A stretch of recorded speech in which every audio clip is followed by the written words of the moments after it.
Even outside of Wrigley Field, the fans are getting ready on Waveland and Sheffield. And nearly 40,000 inside the friendly confines as we welcome you to Wrigley Field in Chicago for Game 2 of this National League Championship Series. The Florida Marlins, 9-8 winners in 11 innings last night, taking on Mark Prior and the Chicago Cubs. And a pleasant good evening to you. I'm Thom Brennaman, welcoming you to playoff baseball right here on Fox. Game 1 had a little bit of everything. 17 extra base hits on LCS record. 7 home runs on LCS record. And we played 11 innings in a 9-8 Florida Marlin win. But with Mark Prior on the mound tonight, Steve Lyons, an offensive explosion doesn't figure into the equation. Well, you wouldn't think so. This guy has outstanding ability. He has the 18-6 record. He's got the ERA of under 250. He's the glamour boy of this outstanding young staff.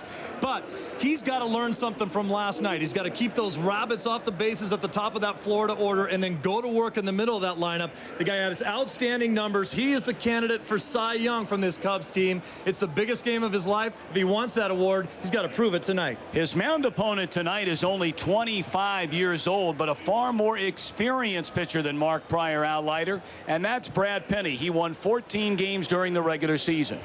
Tom, going into a game facing a great pitcher in Mark Prior, it's very important that Brad Penny understands that a run in the first inning may possibly be a loss, and the execution of every pitch is in utmost against a guy like Mark Prior. Unlike Beckett last night against Zambrano, I think if he gets behind the hole like that, Mark Prior is going to win this game.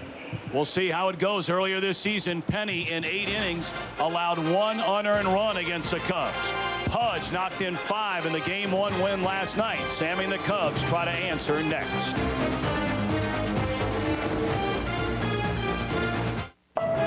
The League Championship Series on Fox is brought to you by Volkswagen. On the road of life, there are passengers and there are drivers. By Sprint, proudly offering picture mail and PCS Vision picture phones.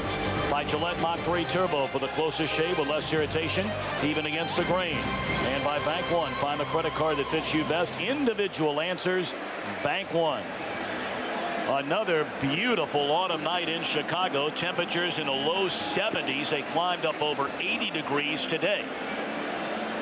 Ball was flying out of here last night. Jack McKeon watched as his team hit 3 home runs in the 3rd inning en route to a 9-8 11 inning win. Let's take a look at his lineup. Brought to you by State Farm. Juan Pierre in center field. Luis Castillo at second. Pudge Rodriguez behind the plate. Derek Lee at first. Miguel Cabrera again at third. Juan Encarnacion in right. A ladder third of Jeff Conine in left field. Alex Gonzalez is a shortstop. And Brad Penny is on the mound and getting a start for the Cubs. Air ace, 23-year-old Southern Cal grad Mark Prior. The numbers are gaudy, Tom. You look at that 18-6. This is a guy clearly in the running for the Cy Young Award.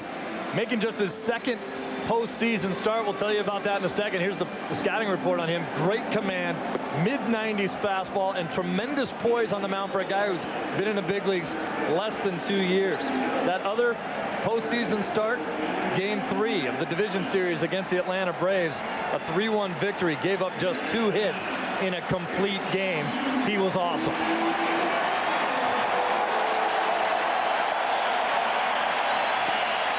Prior unquestionably the brightest star on the pitching scene among many, many years. Many feel that he has the stuff and the makeup to be one of the game's greats, if not already.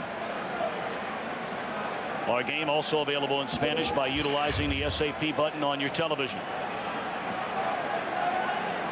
Well, if the experts are right, this should be a traditionalist dream tonight, with it being a low-scoring affair. Pierre digging in, trying to just pop one over the head of Aramis Ramirez at third. Strike 1, and we are underway. Question is, when are they ever right? Al, you've worked on the mound with Chuck Merriweather, the home plate umpire behind the plate. Pitchers up, hitters up. I think neither. I think Chuck does a good job. He's a little inconsistent, I guess, but he does a good job. Pierre takes down low. 1 ball and 1 strike. You may remember home plate umpire Jerry Crawford had to leave the game last night not feeling well, and that holds true again today. Jerry, not a part of our umpiring crew. Larry Poncino has come in and will work down the left field line. On the ground with Gonzalez, and Pierre retired and one away.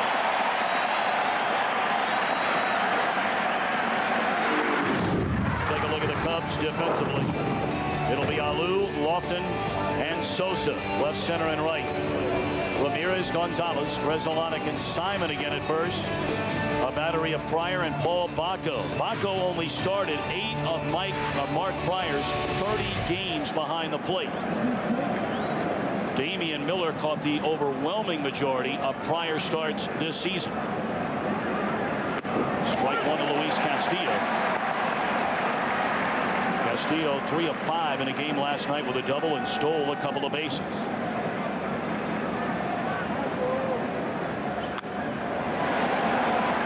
Getting ahead. First inning is such a tempo setter, especially for as great as Mark Pryor is. It's his first postseason game. There's different butterfly jitters. You're much more nervous. You want to get through the first inning any way you can, and certainly getting ahead the way he's done already with Pierre and now Castillo. It's a good start. Watch for him to stay out of the middle of the plate with his pitches, being on the corner with everything. Way up high, 1-2 on Castillo. Pryor, a native Southern Californian, grew up outside of San Diego. He was a Cubs #1 pick in 2001. 2-2 the count on Castillo. Pryor was drafted. Pryor's first NLCS. I'm sorry. I'll cut you some slack on that one. Just a little. First one you've seen. 3-2. Pryor, originally drafted by the New York Yankees as a first-round sandwich pick out of University High in Bonita, California. Was offered a pile of money, but went to Vanderbilt originally, and then transferred to the University of Southern California after his freshman year.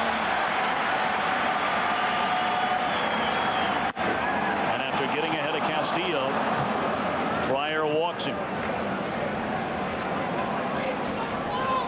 Ivan Rodriguez, last night 2 hits and 5 at bats, hit a 3-run home run to get the Marlins back in the game after falling behind 4-0. And then in the 9th inning, gave him a 2-run lead with a single in the right.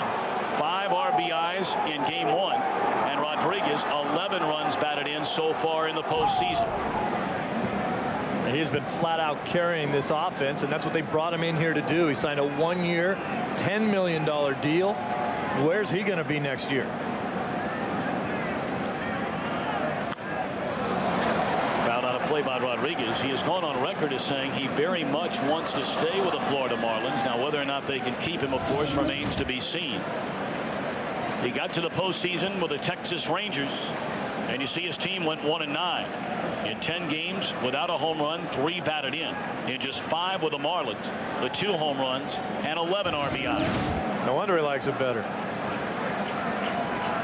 He is looked upon to do so much more for this team than he was with Texas. That's paint down the way. 94-mile-an-hour fastball in the corner. Great pitch. Bacco sets up, frames it. That's a strike. The only way that's not a strike is if Pudge thinks that ball is too low. And both of these pitchers are going to love that pitch being called a strike.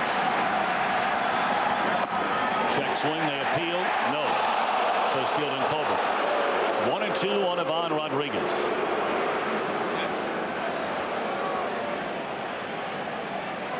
Every starting pitcher goes into a game trying to eliminate either a hot hitter or a guy you have to be careful with. Tom Seaver talks about this all the time, and I would think that Pudge would be the guy, mainly because he stays inside the ball and he's trying to go to right center, which would be a good matchup for him with Pryor tonight, as hard as Pryor throws. Over by the stands, and a fan interfered. No, they're saying that Bacco reached into the stands. That's the right call, Tom. The fan actually has the right to the ball if it breaks the plane of that wall. But if he's a Cubs fan, let Bacco catch the ball. You can see the plane of that wall right there. Bacco's going to reach over that. That's the fan's ball if he wants it. And look at Chuck Merriweather right on top of the play. Where are you Cub fans sitting in some of the best seats of the house, not letting your catcher catch that ball? Heck, I bet if Baco caught it, he would have turned around, called timeout, given the ball to the guy.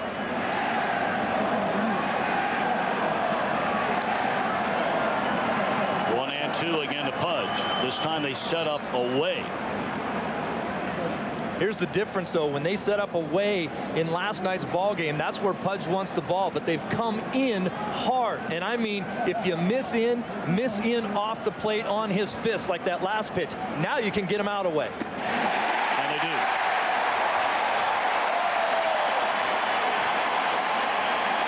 Psycho, what you were talking about last night with Borowski, unlike Borowski, he showed a fastball inside. That's a fastball away, paint down and away in the opposite corner. He busts him up and in, and instead of going away, he went twice in. It's called doubling up. He doubled up inside to make Pudge think that maybe there's another fastball in, and that makes that curveball much more effective.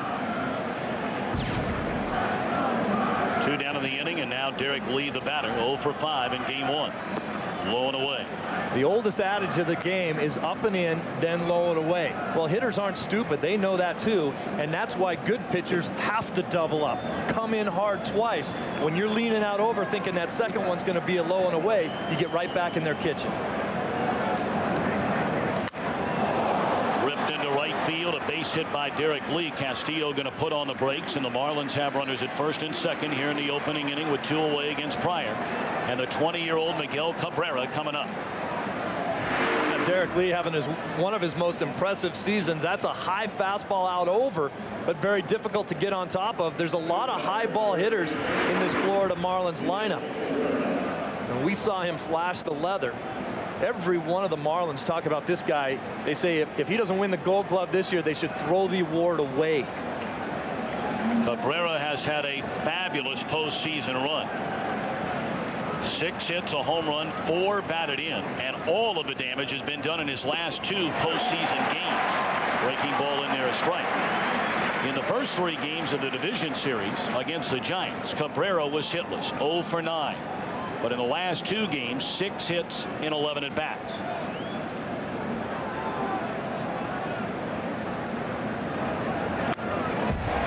Fastball ran in, and Cabrera fouled it away. Miguel tied the game last night with a solo blast in the left center field off Carlos Zambrano. And then Encarnacion made it back-to-back home runs in that 5-run third. Cabrera, just 20 years old, became the second youngest player to hit a postseason home run. Of course, Andruw Jones hit 2 in the same game against the New York Yankees when he was just 19 years old. High tapper up the third base line, foul. You just wonder where the Marlins would be when Lowell went down. I think there was a lot of bad feelings in the not only in the Marlin dugout but also around baseball, as good as Lowell was, and for Cabrera to come up and do what he's done, awfully valuable. Good look at Mike Lowell, hit the home run last night. And the funny thing about that is these players had no idea who Cabrera was. He was playing in Double-A. They didn't know who they were getting to fill in for Lowell. He had a good pitch to hit right there and fouled it straight back. Fastball up.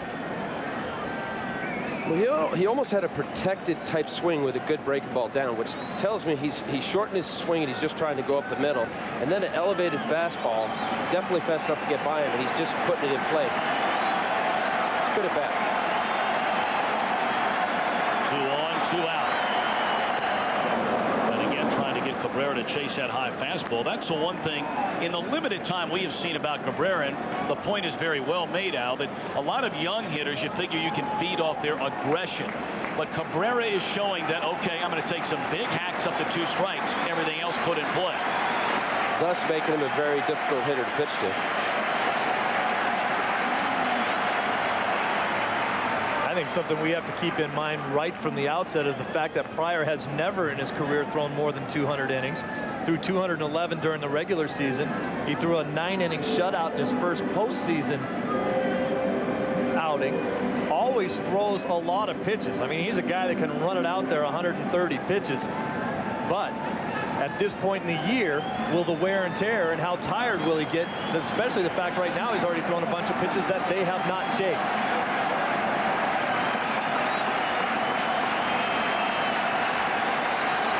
0-2 on Cabrera. And again, fouled out of play.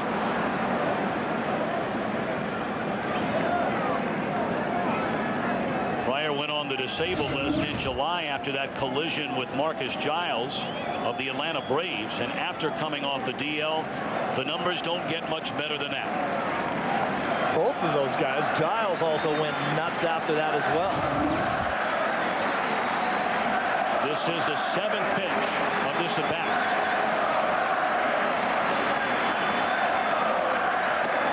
Struck him out. A walk, a hit, 2 left.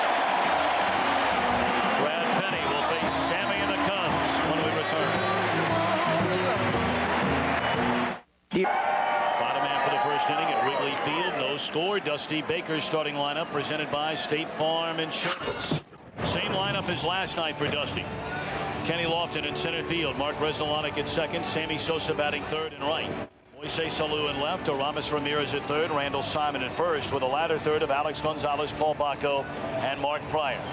And on the mound for the Marlins, a 25-year-old from Broken Arrow, Oklahoma, Brad Penny, came to the Marlins in '99 from the Arizona Diamondbacks in a trade for Matt Manti. Fastball in there, a strike. Good solid numbers this season, Steve, for Brad Penny. 14-10 on the year. He can do nothing but get better. Just a big hoss out there on the mound. Says he weighs 250, 6'4", 250. I say, what happens when he puts the other foot on the scale? That is a big man. Explosive four-seam fastball, upwards of 97 miles an hour. He will challenge every hitter up there. And the biggest thing that he needs to do is establish that curveball. He's getting a lot better at bouncing a curveball when he's ahead in the count. Foul out of play. Penny has already made a couple of postseason appearances. He did not have a good start against the Giants in Game 2 of that division series, lasting 4 innings, allowed 4 hits and 4 runs. He pitched out of the bullpen. Allowed 1 hit, no runs in an inning and 2/3. Penny, that big body, able to block the bouncer back from Lofton, 1 away. Kick save and a beauty, and then throw him out. I mean, how are you going to get it past that big guy out there?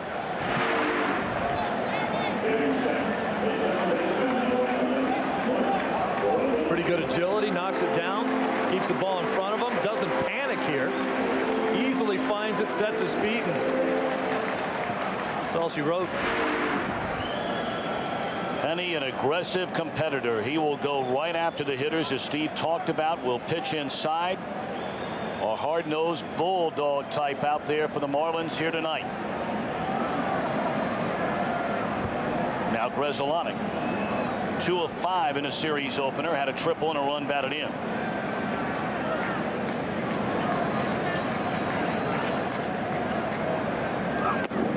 Strike 1. Back-to-back hitters, Al, and you said it before the ball game got started. In the opening inning, Penny has to come out, throw strikes, get ahead. Get ahead, get through that first inning any way you can, settle down. This is a good matchup here. Gonzalez, good fastball hitter. Penny's establishing his fastball. Fastball grounded and then off the glove of Gonzalez, the base hit. So good fastball hitter. First hit for the Cubs, and Sammy coming up. Tried to go to fastball away, just moved back over the plate. Normally a right-hander throwing the fastball away like that, you wanted a truer, straighter pitch as opposed to it sinking or running back. This ball just glancing off the glove of Gonzalez at short. I'll tell you, I've only had a chance to see him play a very few number of games, but his quickness defensively is very, very impressive. I mean, he almost got to that ball. Now Sammy. He got his first postseason home run. It came in the bottom of the 9th inning. His team down 2 last night with Uget Urbina on the mound, and it tied the game at 8. I don't know that, Tom. I don't know that Sammy will see any kind of breaking ball in the strike zone. I think they're going to throw high fastballs. I think they believe that Sammy can't catch up with a good fastball that Penny has. And if he does throw a breaking ball, it'll be an account where he's looking for a strikeout, and he'll try to bounce it and get Sammy to chase him.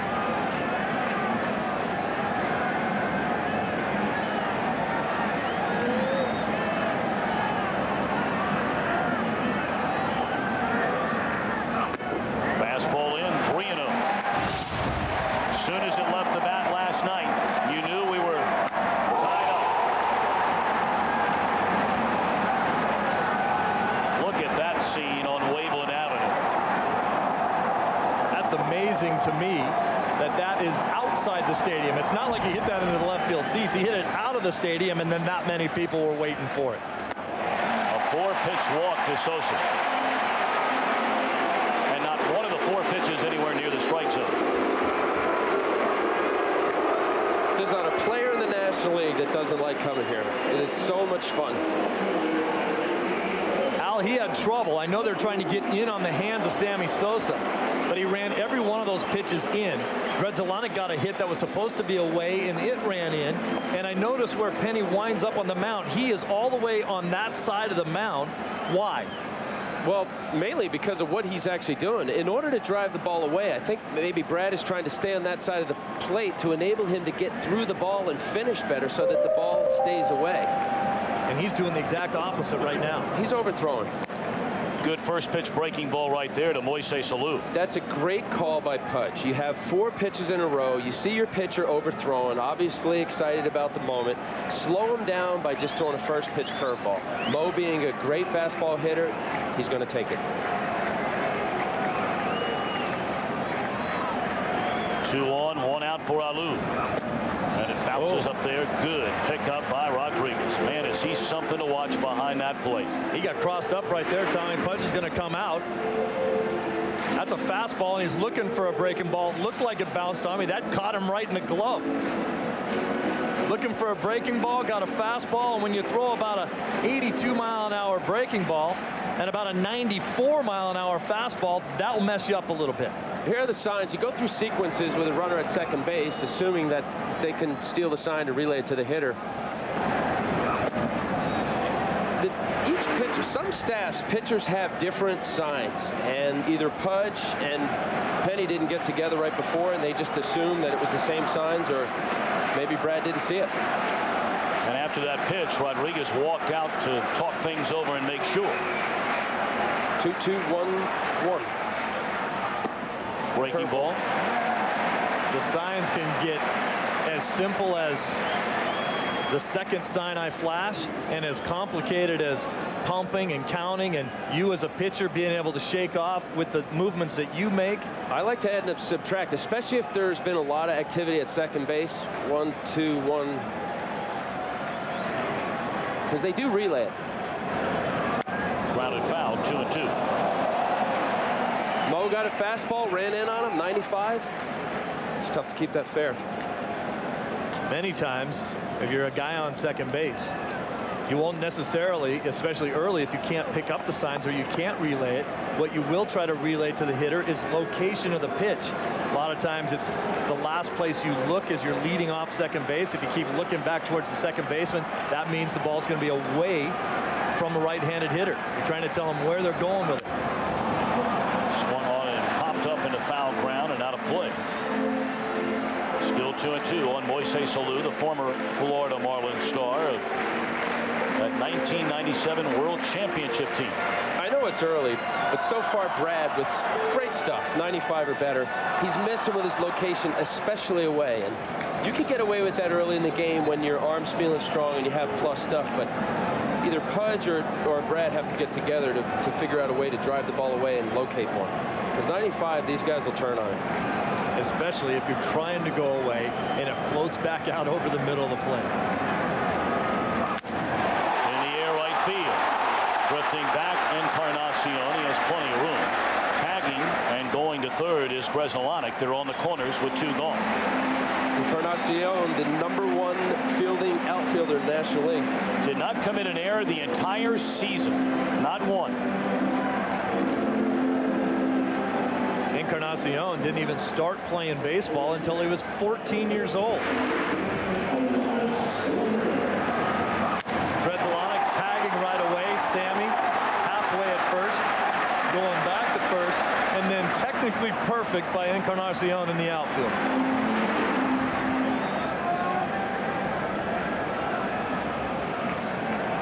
Now Aramis Ramirez. You see his numbers in the postseason, 6 of 28, went 1 of 5 in game 1 last night. Gonzalez, the runner at third. Sosa leads at first, held on by Lee. First pitch breaking ball low and away. The wind was blowing out last night anywhere from 10 to 15 miles per hour. The flags still in the early going, and we tell you it is very warm here in Chicago. We were here, Steve, a week and a half ago. At nighttime it was in the high 40s. Not today. Breaking ball, chopped foul, 1-1. Coming back with a 1-0 curveball, Ramirez definitely has to look for some fastball, and he got a curveball. There's the grip, there's the spin. You see the downward spinning action of the curveball, and then the downward action of the actual pitch once it gets to the hitter. But that tells me as a pitcher too, at a 1-0 curveball, and he still swings at it, and it's a ball, tells me he's very aggressive. Fastball buzzes him up and in, and Penny will do plenty of that.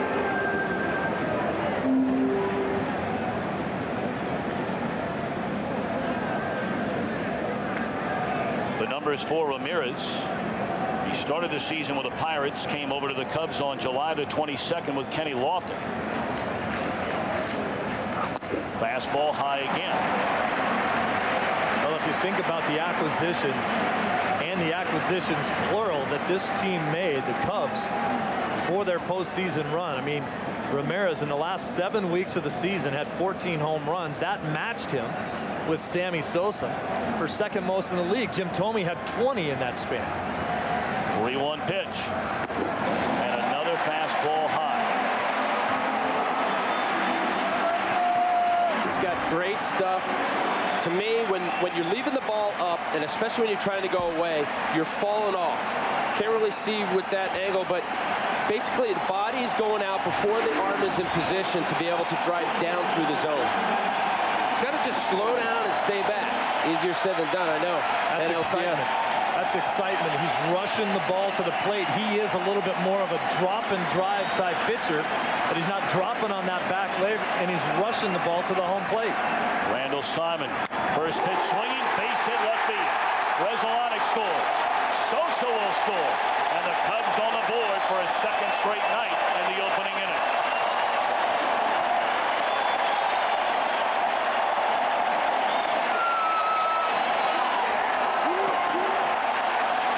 Talked about the first pitch get me over curveball that he threw to Moises Alou.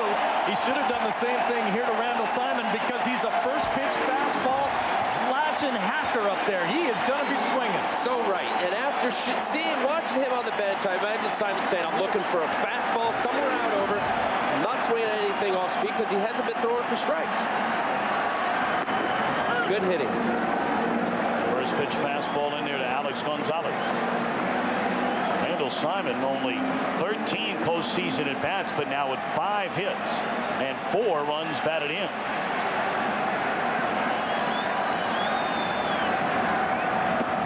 Breaking ball and a good one. 0-2.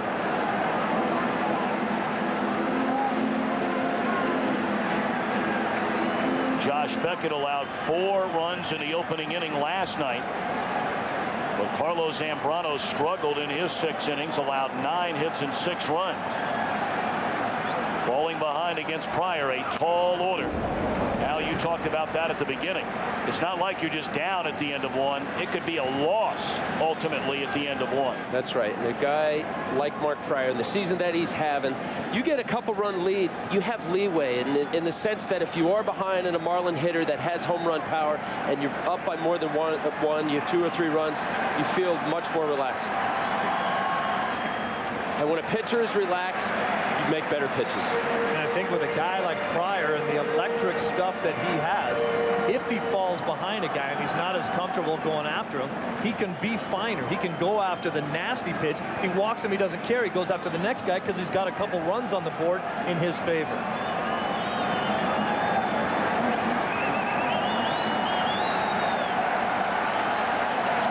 Penny having a hard time getting on the same page with Ivan Rodriguez.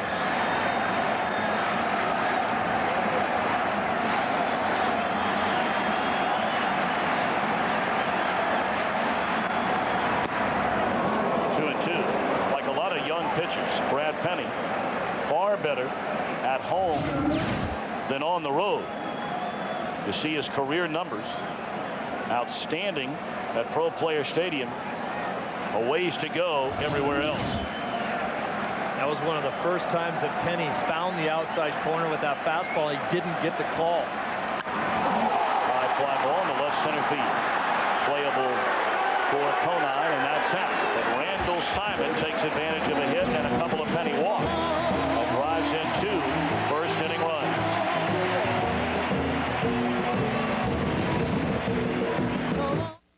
Top half of the second inning we go. Randall Simon with a 2-out, 2-run single off Brad Penny, and it's 2-0 Chicago. Game 2 of this National League Championship Series. Mark Pryor on the mound for the Cubs, and Juan Encarnacion digging in, swing and a miss. Encarnacion 2 of 5 here last night. Hit a solo home run, one of the 3 Marlin home runs in that 3rd inning. And that was a bullet. Encarnacion during the regular year hit .270, 19 home runs, career high 94 runs batted in. Here is that bullet you were talking about off his bat in the 3rd inning. Watch if you can see this thing hit the back wall. You can't, because all those guys are watching it hit the back wall. Look at this. Bam! Off the screen out there. It almost knocked it down. And that one shot into right field. It will drop a fair ball into the corner. Good ricochet for Sosa. Here comes a throw into second. Not going to be in time. Encarnacion runs well. A couple of hits already for the Marlins, and bear in mind, in Pryor's first postseason start against Atlanta, he allowed 2 hits in the entire game. This is a little quirk about Wrigley Field. Watch Sammy play the carom off this wall beautifully. He almost has a shot at throwing Encarnacion out because of the way that ball caroms off the wall. Trying to get him not to lunge so much at the plate. Stayed back very well on that one. He was able to keep that fair because he's keeping his hands inside the ball and trying to go to right center. I think this entire Marlins lineup tonight is going to try to just drive the ball to right center. Now Jeff Conine. 1 of 4 last night, had a triple and a run batted in. 5 for 19 in the postseason. He hooks that one into left field, a base hit, and they will hold up Encarnacion at 3rd. So just like that, here come the fighting fish from Florida. Runners on the corners and nobody out.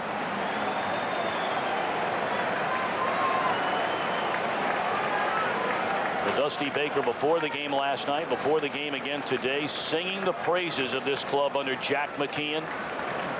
He said, boy, that is one good ball club. And Jack McKeon said it's the finest group of guys he has ever been around in all his years managing in the major leagues. And you got to bear in mind, although Jack last managed in 2000, he has managed a lot of big league games. 72 years old, McKeon is. Been around a while. Real complimentary of the bench guys, role players like Banks, Fox, Lenny Harris, Mordecai, Redmond. Number 8 hitter in the Florida lineup is Alex Gonzalez. Later, Jack in his 845 wins, but none bigger than last night. It's the first time he's managed in the postseason. 0-2. This is why the National League, in my opinion, is the superior league. Even though it's 1st and 3rd and nobody out, Pryor realizes by either infield pop-up or keeping the ball in the infield or a strikeout, you have the pitcher on deck, probably a strikeout. You can get out of this with no damage. And how does that make it superior to the American League? Because the pitchers can't hit? Because 3-2 is better than 12-8. All day, every day. I'm with you, Al. Swing and a miss. That's a huge out. I don't know where you guys were, but I saw a 9-8 game last night that was pretty good. But it took 11 innings. Let's send it to L.A. Here's Jeannie Zelasco. Mike Mussina in a bit of trouble in New York. 2 on courtesy, 2 walks in the 2nd inning. But the Moose cleaned up his own mess. No score at the stadium. Bottom 2. Boy, a good thing Mussina got to throw to the pitcher there to get out of that mess.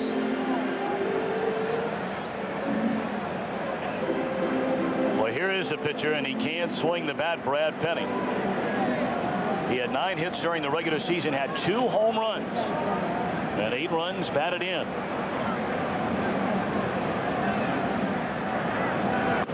Squares around a bunt and a strike one. Now you brought this up, Al, getting to this point. Do you want him to put the ball in play? Are you trying to get a double play out of him, or do you want to strike him out? You got to face Pierre. I want to strike out, and if that square around bunt is from McKeon, that's a great call. This is a safety bunt. Putting the ball in play, and Encarnacion's going to see where the ball ends up. That way, even if you can see the out at first, it's second and third with 2 outs with Pierre coming up. He puts the ball in play, there's a good chance he could put it on the ground, double play. Well, Penny took the first pitch for a strike after squaring around, made contact the next time, and fouled it out of play. The reason why it makes sense, too, is because the shortstop has to cover second. The third baseman comes in if he has to field the bunt. Encarnacion can run as far as the third baseman will run. He's not worried about getting picked off. Butcher Boy is swinging a foul ball out of play.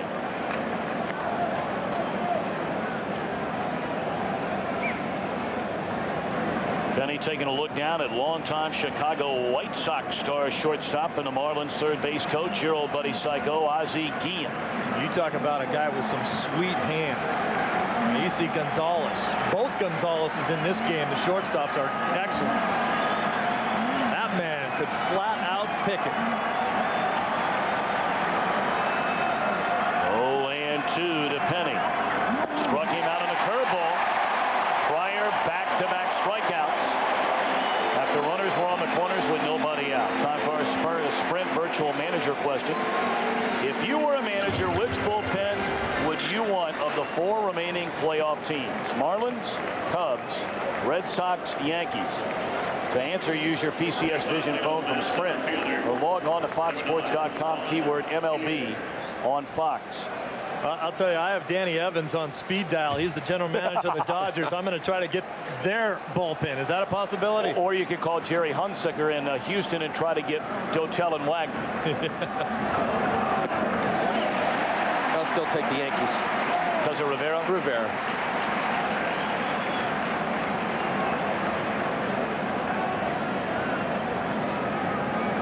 Runners on the corners, and now Juan Pierre, the batter. 0-1. Popped up and out of play. Told you last night, Pierre very tough to strike out. Not that that's this big of a deal right now. You already have 2 outs in the inning. But Pierre is going to put the ball in play, and anything can happen thereafter. And I think that's what the point that I was asking you, Al.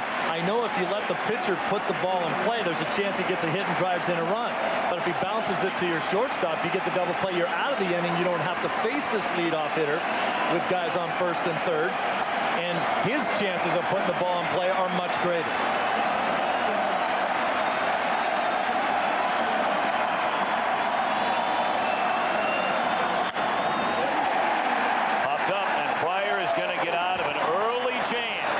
Second straight inning. The Marlins lead 2 off.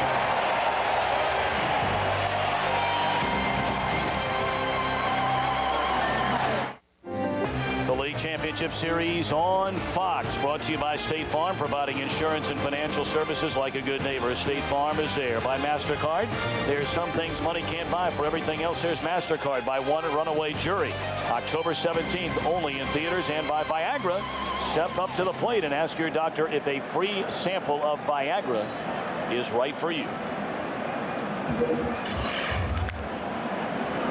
Ball Baco, first pitch swinging, down, strike 1 to Brad Penny. The Cubs in front, 2-0. After Penny having a 28-pitch first inning, I'd like to see, especially in the bottom of the order with Pryor up, to make him work a little bit. 28-pitch inning is high. At that rate, after 5 innings, he'll have 140 pitches. That's some outstanding math skills you just dropped on us right there. I used your calculator.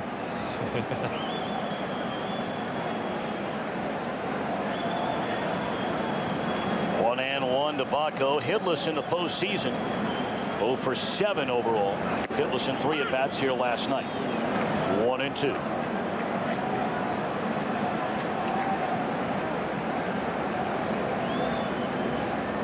With the left-handed Baco, if you see Encarnacion, he's playing very deep, and as much as Penny goes away, he's not going going to pull the ball.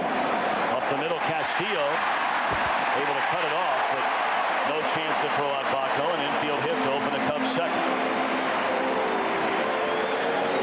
Once again, we've seen two plays where they were both base hits on ground balls up the middle, but the quickness of the defense of this Florida Marlin middle infield. Look at this. Look at where this ball is. That's just a base hit up the middle. You have no business going up and getting that ball, let alone thinking you might throw the guy out. These guys are so quick. What makes a pitching staff better? Great defense. Dwyer had 7 sacrifices during the regular season. Fouls this one away, strike one. Mark hit a home run, knocked in 6.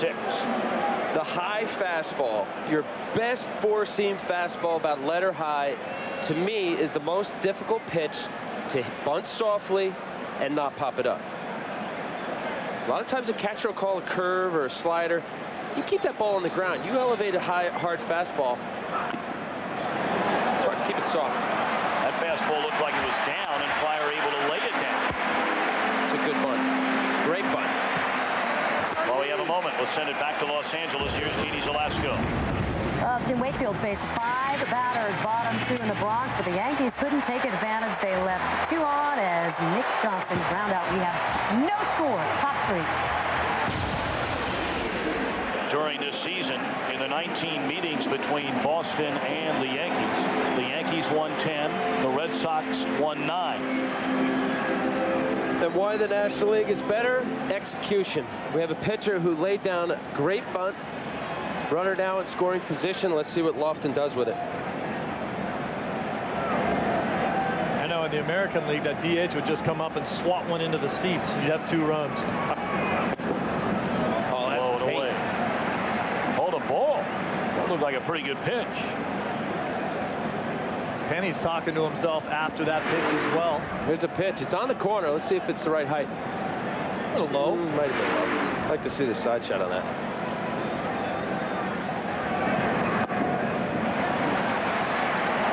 Well, there's no question, Al. He is all over the place. You can see the side swing, the side view of that last pitch that you wanted to see if it was lower than his knees.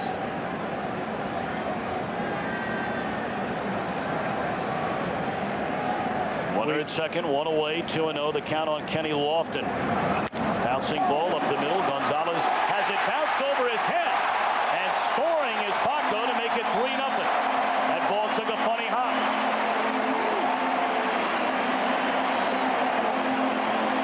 Gonzalez was going to get to that ball too, and he should have, but that took a very strange hop back to his right and over his head. This might come right into your living room. This might be the greatest view you're going to see of it. Watch it bounce back to his right. Up, look at that. He's just saying, where did it go? Watch his feet. His feet tell you where that ball goes. Look at him try to turn his hips all the way back to try to get back to that ball. Talking to the infielders, this infield is one of the worst in the sense of getting hops like that in the National League. Strike one on a check swing appeal to fielded culprit to Mark Resolano.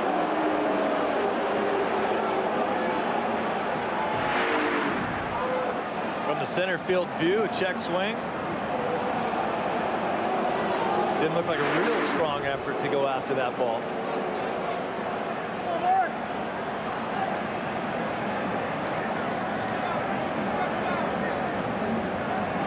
Cubs in front, 3-0 here in the bottom half of the second inning. Lofton a single and an RBI after the Cubs got 2 off Brad Penny in the opening inning.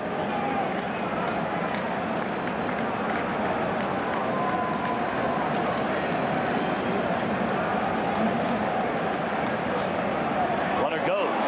Breaking ball taken, and Pudge will not even bother to throw. And you know, Tommy, that does not surprise me at all, because I think Kenny Lofton, who is the active leader in stolen bases, if you don't count Ricky Henderson, has been inspired by what he saw in Pierre and Castillo yesterday. And he said, you know what? I will be getting in on this kind of fun for the rest of this series. And I think you're going to see him doing a lot more running the rest of this series, because he doesn't want to be shown up. He's the master teaching the kids. Breaking Breaking ball and a broken bat roller to the right side. Castillo will throw out Gonzalez, getting Lofton down to third. 2 out in the inning. Tomorrow, baseball's postseason continues at 8 o'clock Eastern, 5 Pacific. Game 2 of the American League Championship Series between Boston and New York. Derek Lowe against Andy Pettitte. Then Friday at 8 Eastern, 5 Pacific, Game 3 of the National League Championship Series. We move to South Florida. Kerry Wood for the Cubs against Mark Redmond of Florida.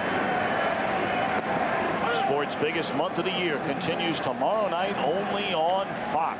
0-1 to Sammy.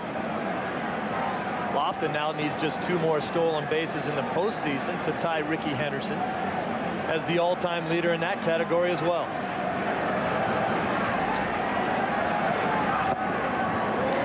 Three times Ricky stole a base in the postseason. Of course, a lot of Ricky's postseason appearances were long before there was an extra layer of playoffs, before we had the advent of the wild card and the division series, which began in 1995. But also when there was a greater emphasis on the stolen base.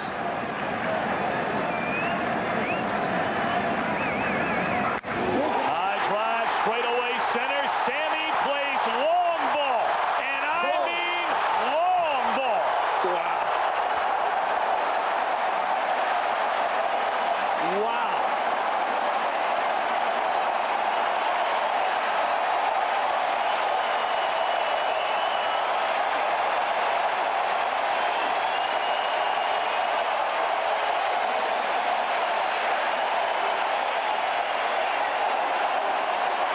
Remember, we said that the Florida Marlins don't think Sammy can get on top of a good fastball up in the zone. This is not up high enough, and Sammy can still get to that one. Crushed. Breaking ball in there. A strike. He took the first pitch strike, fastball down the middle, and with the runner in score position, I don't know why he swung, or he didn't swing, and now I know. 495 feet. Ball hit on top of the camera well house out there. It hit behind it and bounced back. Ball in the air to short right field. Encarnacion's got it. That'll end the inning. 2 in the first, 3 in the second. You can watch baseball a long time here at Wrigley Field, and very few home runs will travel further than that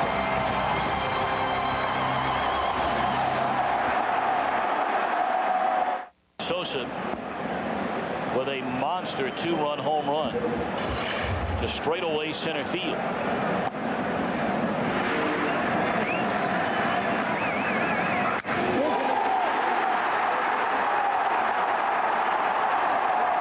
Without a doubt, as that ball is popped up down the left field line, Gonzalez will wave off a loop, and Castillo retired 1 away.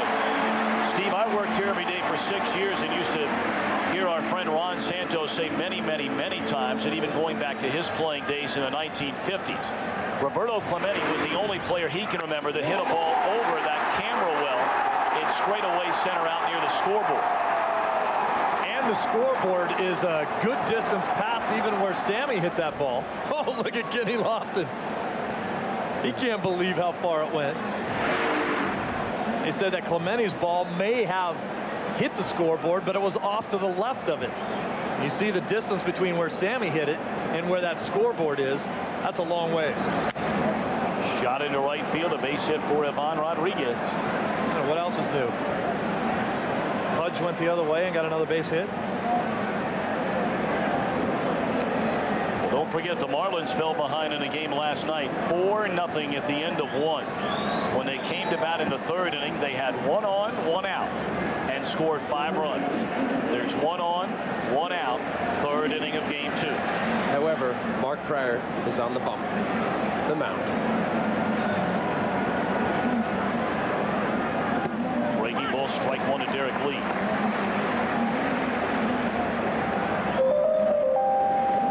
Pryor an 18-game winner, as we mentioned, during the regular season at a 2.4 ERA. Opponents hit .231 against him. He only allowed 15 home runs. Jan to lead with that pitch. 2 away. We talked about this exact scenario in the opening of this show and comparing it to last night's ball game. Al, you said you don't think Pryor's going to spit it back up if he gets an early lead like he has right now. And Josh Beckett for the Marlins in yesterday's ball game totally rediscovered himself, settled down, and reinvented himself as a pitcher on the mound and did the job. We have not seen Brad Penny showing us any signs that he's going to do that so far.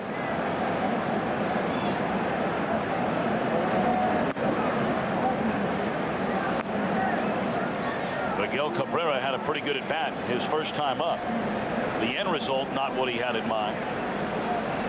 On 8-pitch at bat, he wound up striking out.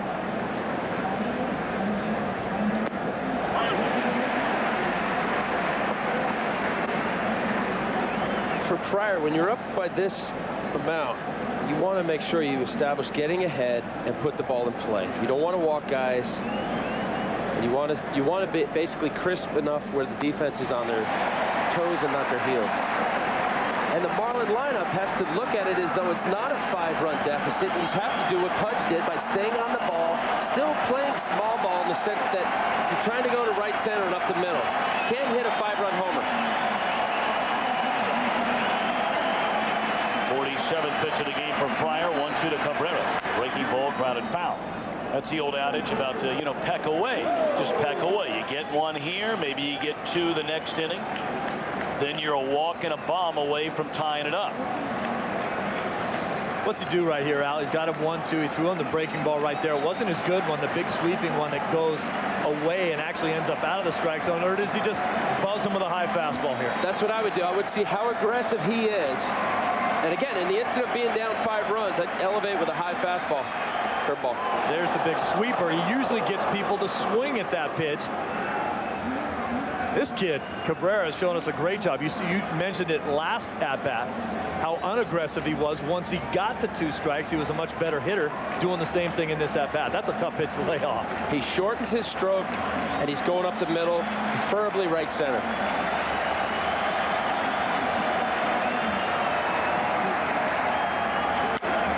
Into right field, a sinking liner caught by Sammy, and that'll end the inning. 1 hit, 1 man left.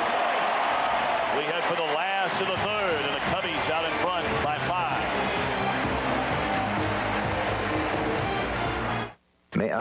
Bottom half of the 3rd inning we go, with the Cubs leading Brad Penny and the Marlins in Game 2 of this National League Championship Series, 5-0. 2 runs in the opening inning on a bases loaded 2-out 2-run single by Randall Simon. A 1-out RBI single in the second by Lofton. And then a monster home run to straightaway center field off the bat of Sammy Sosa.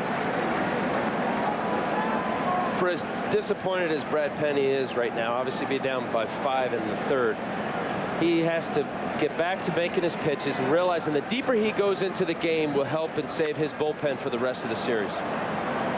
Boy, now you know how important that is. I mean, these series can turn into lengthy, grueling, taxing series on bullpens especially.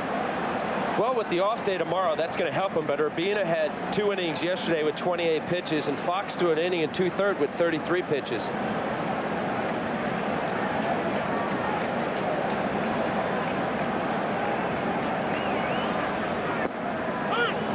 Two and two. That's why it is so critical as Nate Bump now will begin to throw in the Marlin bullpen.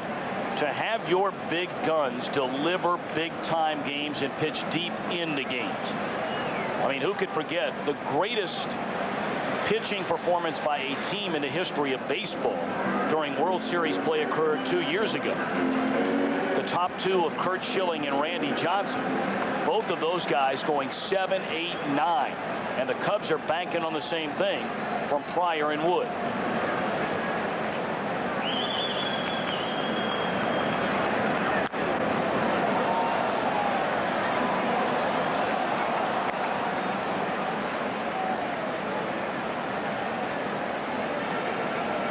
That was a hanging curveball, but sometimes a hanging curveball could be good in the sense that it's so high, the hitter sees it as a real juicy pitch to hit, and it stays high enough where they can't get the bat head on it. 2-2. Overthrew a fastball there. Full count. Its release point, it's around the curveball a little bit, which is okay, so long as you're finish it. To me, that's just an overthrown curveball. Brad is trying to throw it 100 miles an hour as opposed to letting the grip do the work. That one launched deep into the night as well off the bat of Ramirez.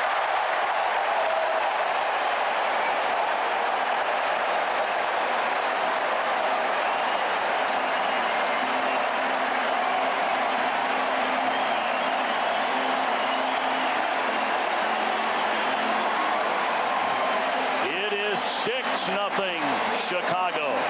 Tommy, it's going to be a long, long night, or quite possibly a short night for Brad Penny if he's going to challenge guys like Sosa, Alou, and Ramirez with that pitch. And stress that pitch. Fastball okay. down Broadway, not in that location. Hooked into right field by Simon. First pitch swinging. Good curveball, went down and got it.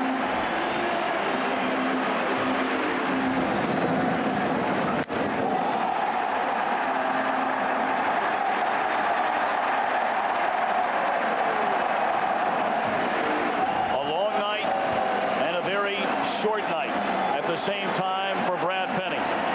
He does not survive the third inning. Nate Bump will come on from the bullpen. All Chicago so far in game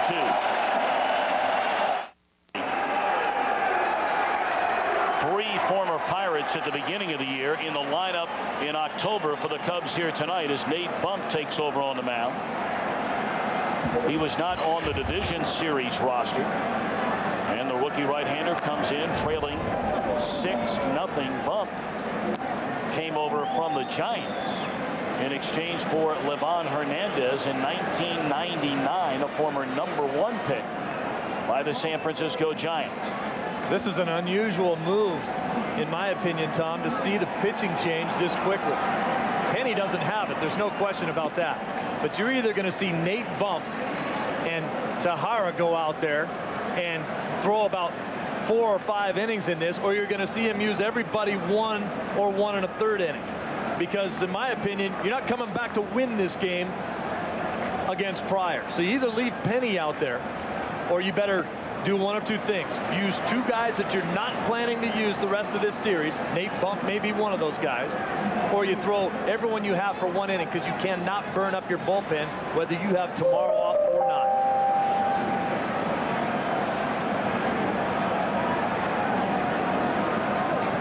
See, Boston has jumped in front of the Yankees 2-0. Swinging a foul ball back out of play. Game 1 of that American League Championship Series. And Boston, after being dominated by the Yanks the last number of years during the regular season, gave New York everything it wanted and then some this year. Yes. Now, what is he going to do here, do you think, as far as what his bullpen's concerned now? Does that guy stay out there and throw 3 innings? No, I think he's going to go 1-1-1 with Pavano, Helling, Johnny Holstaff. Everybody's going to get a chance. Tahara. You're right. With the 1 day off, it's not that much, especially if you end up, if they start really continue to hit, you're going to pull a couple more guys and they throw too many pitches. Now it affects Friday. But you still have 4 guys that haven't thrown. He's hoping he can get basically 1-1-1-1 out of them. Well, that looked like a pretty good breaking ball right there, and Tudge held it to give Chuck Merriweather another look. It's a curveball that, well, I like it. That might have even fooled Pudge a little bit. Watch him go up and then back down to his knees to get it.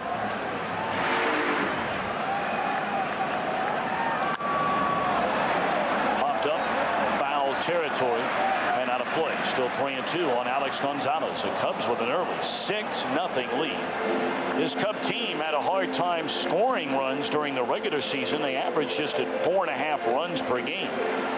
And here in the first 2 games of this league championship series, flexing their muscles. 14 runs in 13 innings.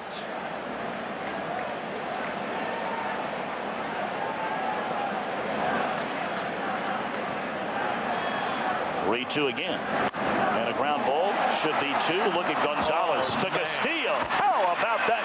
And they call the runner safe at first.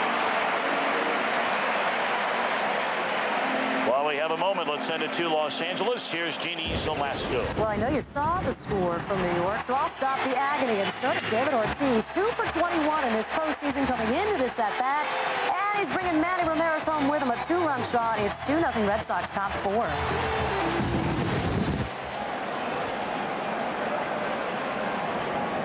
When was the last time we were watching baseball on a night in October where both the Cubs and the Boston Red Sox led a series, led a game, or even playing?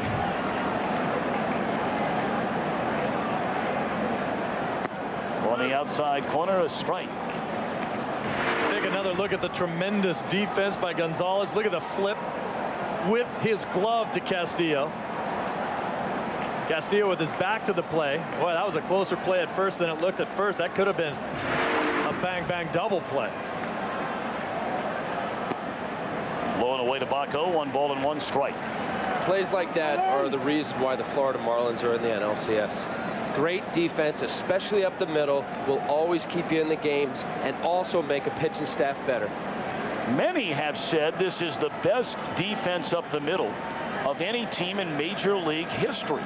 Some have made that argument. Who's arguing? You know, you go back to the days, for example, of the Big Red Machine, and some might say that they had Cesar Geronimo in center field, who won 6 straight Gold Gloves. They had Davey Concepcion, who won almost 10 Gold Gloves at short. Joe Morgan, a multi-Gold Glove winning second baseman, and the greatest defensive catcher to ever play, in my opinion, Johnny Bench. In the air, left center field, hit pretty well, and off the ivy. Rounding third and coming home is Gonzalez on a double by Paul Baco.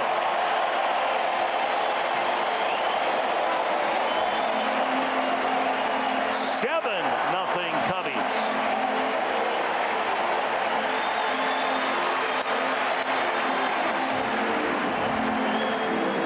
Fastball down and away. Baco just going right with it, dropping the bat head through the zone and letting this summer night, or the way it feels, let that ball just drift into the gap and keep going and going. Boy, nobody, as far as Cub fans are concerned, can probably remember a night like this in October that feels like the summertime. Usually it's bitter cold and the wind blowing in by now.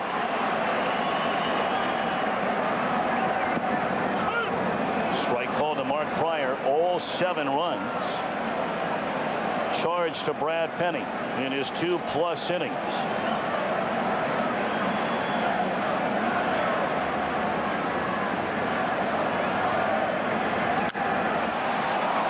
Down the right field line and out of play. 0-2 to Pryor. Well, Tommy, if you said that in your era of baseball, the best player that sits behind the plate is Johnny Bench, then the second best is the kid that's sitting behind the plate right now. Yep. And some would say that Rodriguez is the better defender between the two. 10 Gold Gloves. The only guy, in my opinion, in the game today that can change the game defensively. There are very few guys that change baseball games when they don't have a bat in their hand. He's one of them. Take your running game and put it in your back pocket.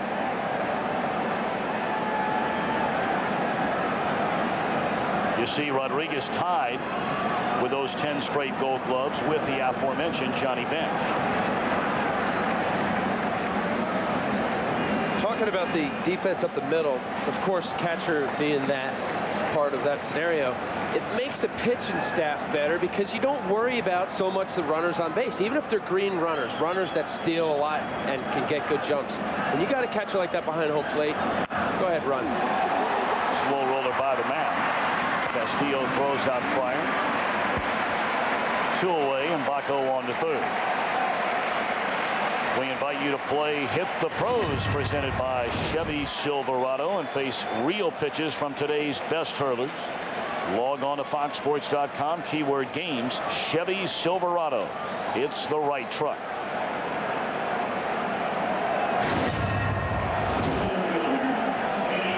Get a look at the spectacular city it is.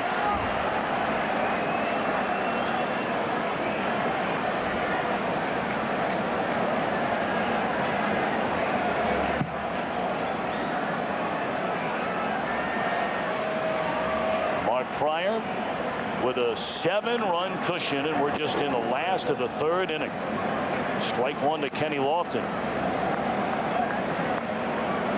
If you're wondering, only twice this year has Mark Pryor had a game where he allowed 6 runs or more.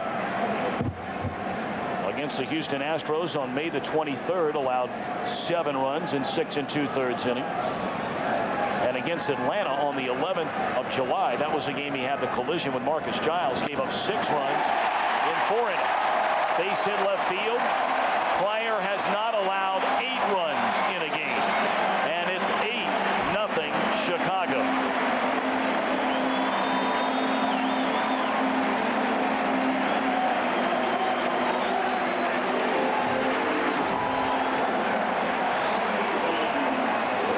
Same thing. Kenny Lofton, outside corner. Let me just slap it into left. Same thing that Baco did. All we're doing right now is hitting the ball where you're pitching it. Especially with 2 strikes. Shorten down, hit the other way.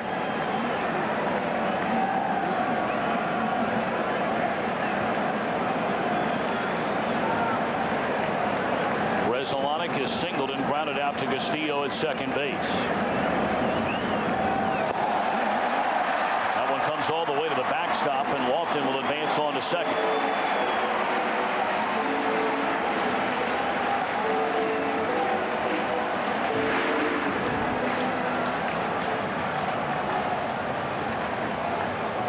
Fudge kind of came up on that one. We'll rarely see him do that, but it was a fastball. Toughest ball to defend is a fastball in the dirt because you don't expect it to be there. Well, he stayed down on one last night in a critical part of the ball game. You wonder if an inning like this is just kind of getting his mind off the situation and being a little frustrated because he didn't stay down on that. Get me out of the way. Drop to their knees, collapse, turn your shoulders in like a shell of a turtle. 1-2 on Gonzalez. Nate Bump on in relief of Brad Penny, who had his second straight disappointing postseason start here tonight. Swing and a miss, and that will end the inning. But not before the Cubs get 2 in the first, 3 in the second, and they tack on 3 more here in the third.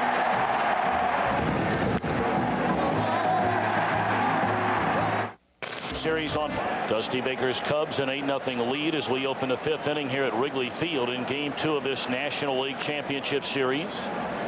Top of the order due up for the Marlins. It'll be Pierre, Castillo, and Rodriguez. Ball 1 to Juan Pierre. 0 for 2.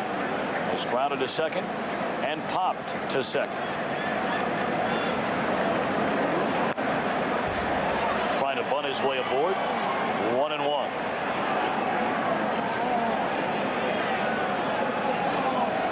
Pierre was born in Mobile, Alabama, but grew up in Alexandria, Louisiana, and a freestyle rapper in his spare time.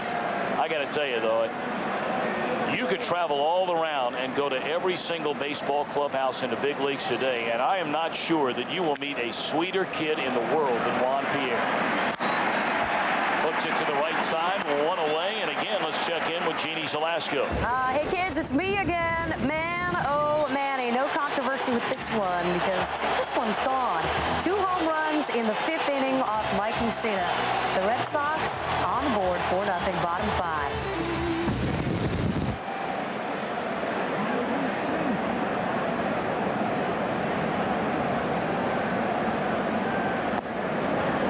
Ball 1 inside to Luis Castillo. Just to watch Pryor still pitching. He throws a changeup here, down and away on an 0-2 pitch. Continuing to pitch and use all of his pitches. Very important. Even though it looks like it's a blowout, he has to continue to pitch. Best time for him to use his changeup as well because he rarely uses it. Dusty Baker said he's got a good one, but almost never uses it.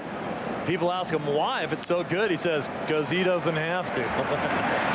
Grounded to short, 2 away. And this is a great game for him to work on a pitch that he might not feel comfortable with, especially if there is a need for him to come back in Game 6.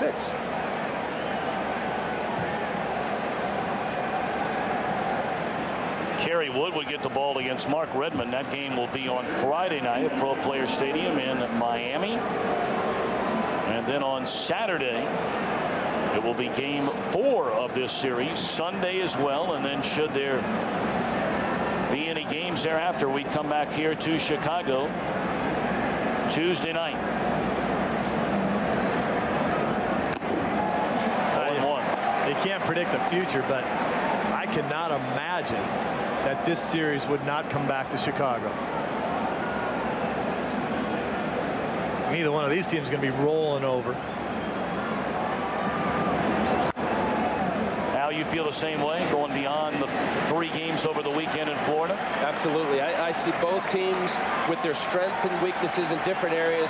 The Marlins could beat you in so many different ways, and you had mentioned with the Arizona Diamondbacks world champions, with those 2 big guns, you have Pryor and Wood. So far, Pryor is doing what he's supposed to. Wood in Game 3, Dontrell Willis for the Marlins will go in Game 4. Dontrell Willis, one of the guys clearly recognized as a Rookie of the Year candidate, almost been a forgotten guy in the first part of this series because he hasn't had the chance to start and won't until Game 4. Struggled a little bit down the stretch. Lined hard, a one-hopper at Grizzolano, and that will end the inning. And don't forget about Dontrell Willis. You know where he started his career? In the Chicago Cubs organization.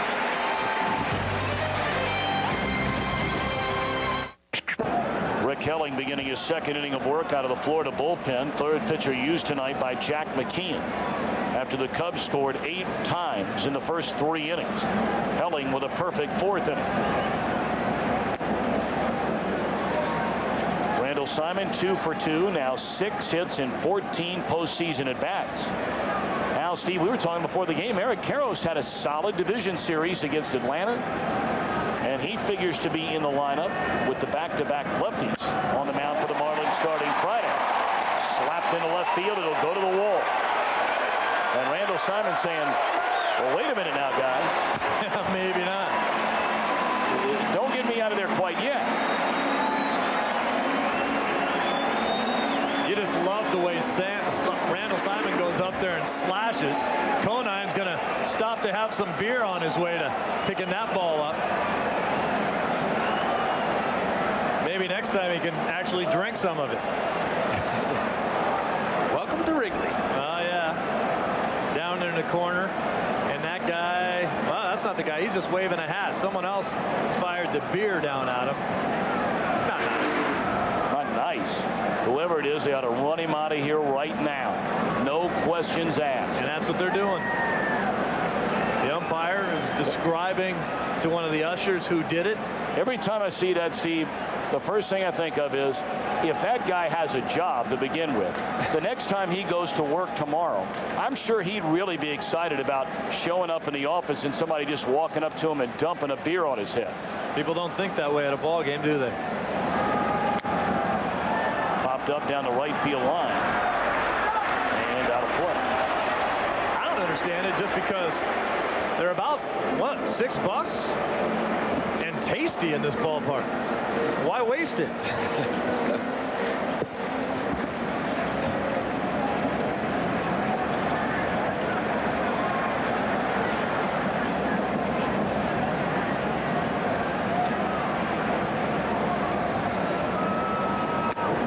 Fastball in, 1-1 to Alex Gonzalez. Of course, we have a pair of Alex Gonzalez at shortstop for these two teams. Same height, same weight. 4-year spread in age. Seabass and Gonzo. Seabass. Big fisherman.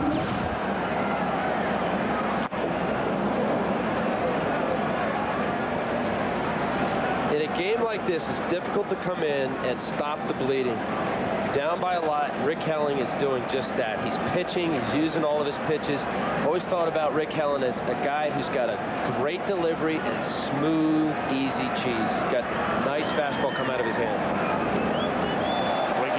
It's away from Rodriguez. It'll come back to the screen. And on to third base goes Randall Simon.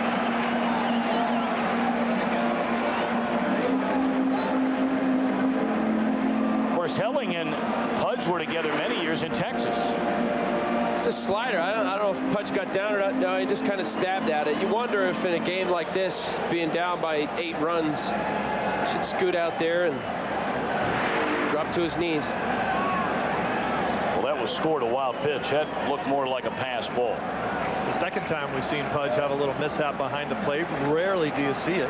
You're talking about Helling and his easy cheese. I mean, this guy's a 20-game winner back in 1998 for the Texas Rangers. The guy can pitch.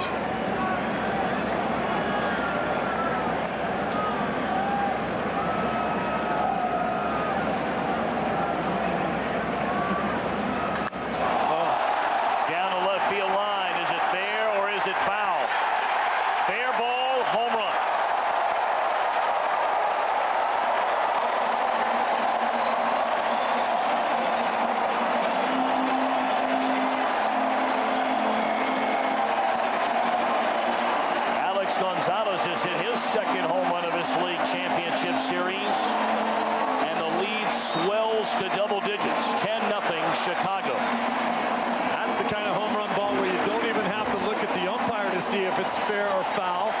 Just watch the fans down the left field line. They're going to tell you. Look at the crowd outside the stadium. World's largest scrum.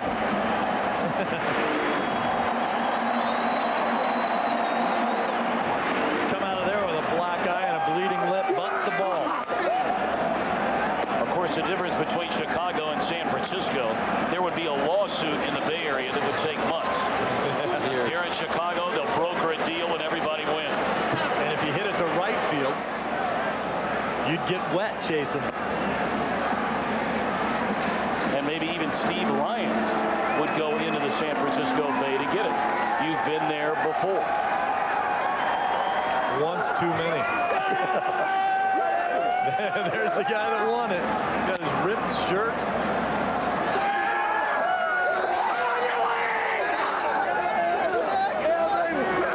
Wow, those guys, now they're having fun.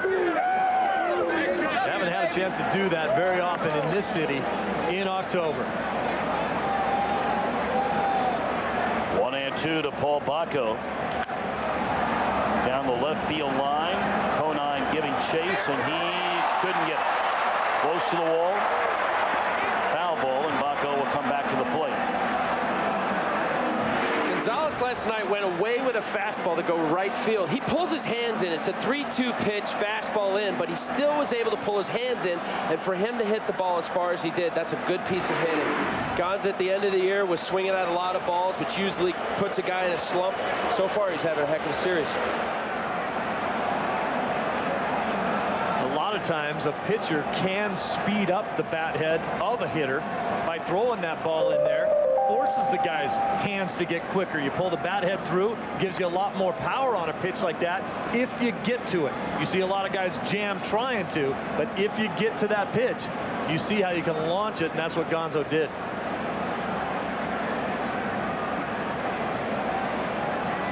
I just wanted to make sure you guys are making sure you got the nickname right there, Gonzo. I mean, I didn't want you to slip in a Seabass. That's Seabass is out there catching everything at short.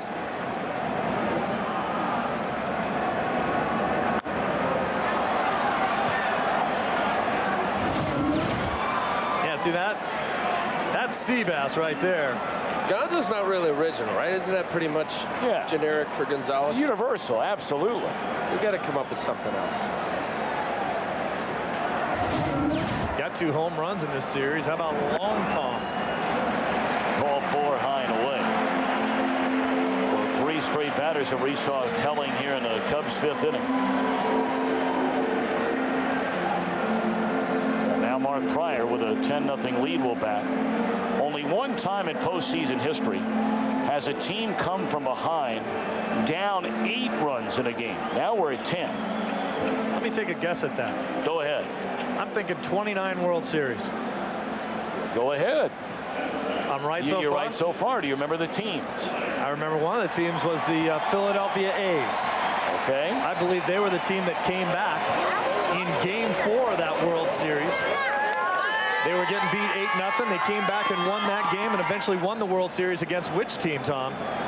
The Chicago Cubs. How about that? Al, are you impressed? Don't be digging around in my brain for the wealth of knowledge that I have stored up there.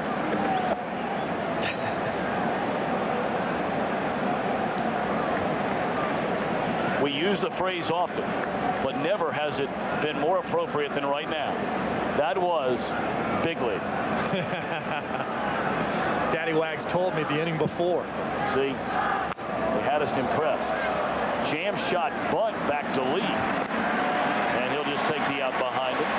But I can tell you this, I know Daddy Wags, our stat master, didn't have to go on his computer to know that. He knew it. High fastball, your best fastball, preferably on the inner part of the plate. Well, Pryor shouldn't have even gone after that, but generally you either get a pop-up or you hard off the bat, double play. He's done a great job.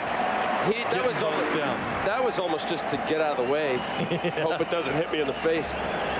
Self-defense bunt.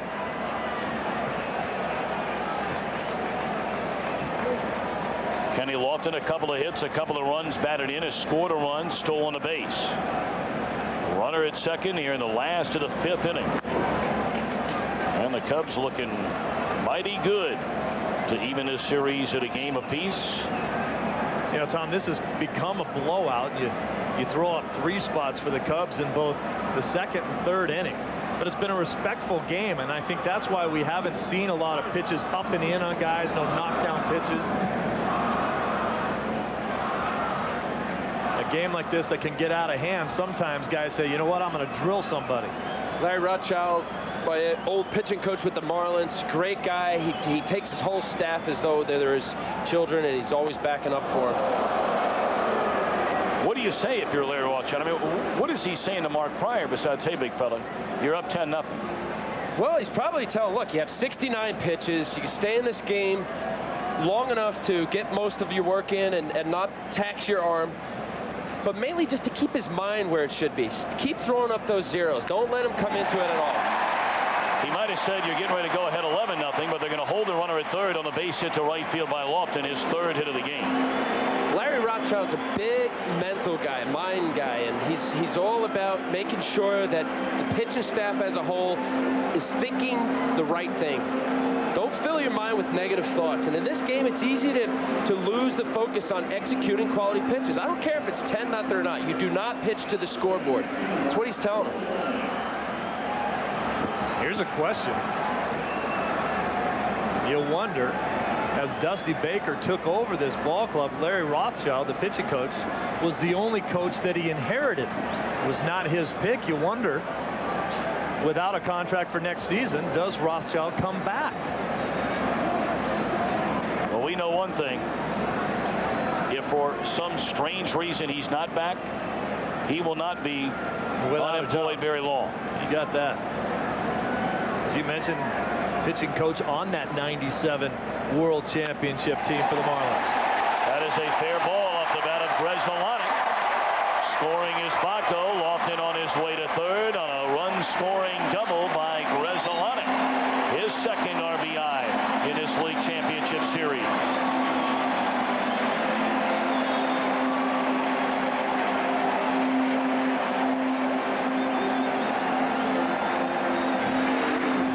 Now take a look at this ball right here. How many umpires all over this call? On the left side of the chalk, but you see the ball hit the grass, and you can see the white grass fly up into the air. Larry Poncino down the left field line. Mike Everett, the 3rd base umpire, both of them right on it, and they don't want to pitch to Sammy anymore. Well, you have runners at 2nd and 3rd and a base open. They'll try to set up a double play ball and get out of this 5th.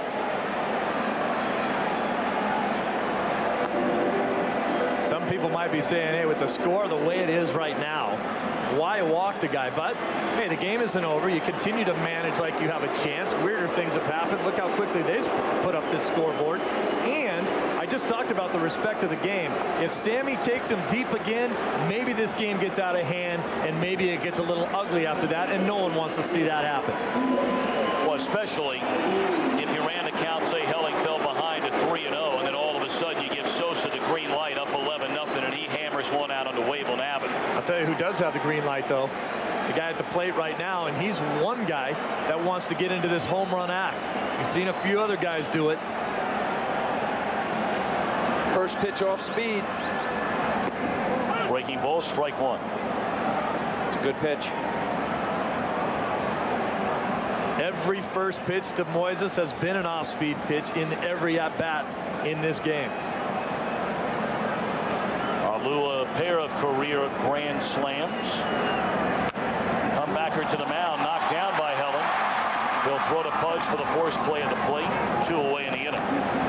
Also, too, getting back to that, even though it looks like a blowout, and yes, you don't want it to get out of the hand if you're the Marlins, but there's a guy on the hill right now that cares about what he's doing. And even though the scorer will say that it looks like the Marlins are going to lose this game, you've got to put him in position to feel good about what he's doing. Setting up the double play and having to force at every base. And Helling, a very proud man. I mean, this guy has had a solid big league career. Steve, you mentioned earlier, a former 20-game winner, a former #1 starter in that Ranger rotation that was eliminated in the opening round on 3 separate occasions in the American League Division Series. And he knows he's out there to take one for the team, if you will. There's nobody else getting loose. And this happens frequently during the regular season, infrequently in the postseason. So they walk Sosa. He got the ground ball for the 2nd out, fly ball for the 3rd out, and we march on to the 6th inning. Fireworks for the Cubbies here tonight.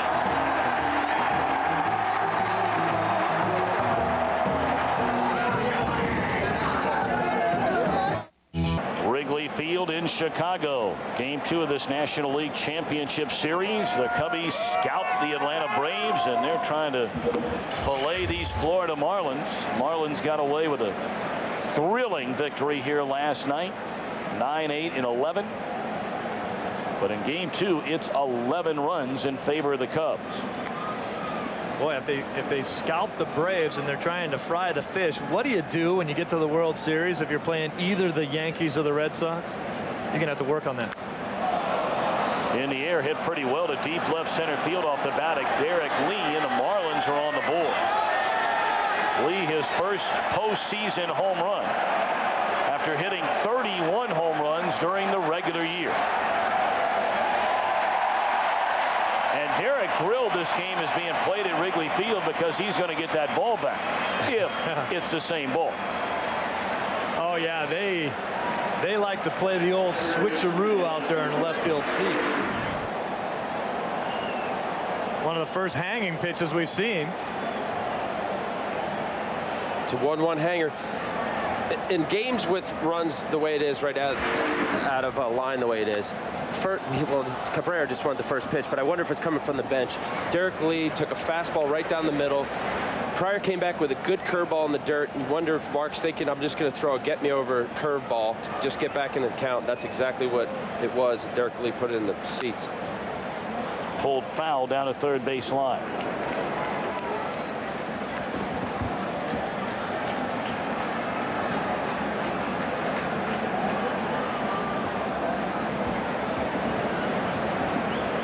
To the count on Miguel Cabrera. Cabrera struck out ending the 1st inning, leaving 2 men on, and then lined out hard to Sosa in right to end the 3rd.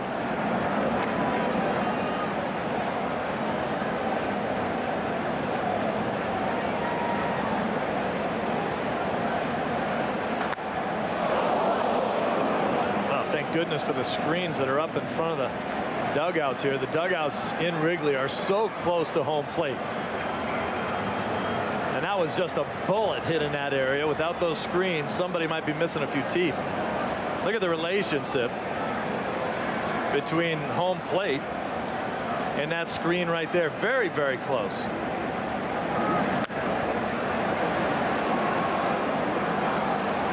This at bat, he's fighting the ball off. The ball away, outer half. He's trying to go to right center. He fights off a good fastball in the outside corner. The previous pitch was a fastball in. He rips it foul, pulls it. This guy's going to be a great, great player.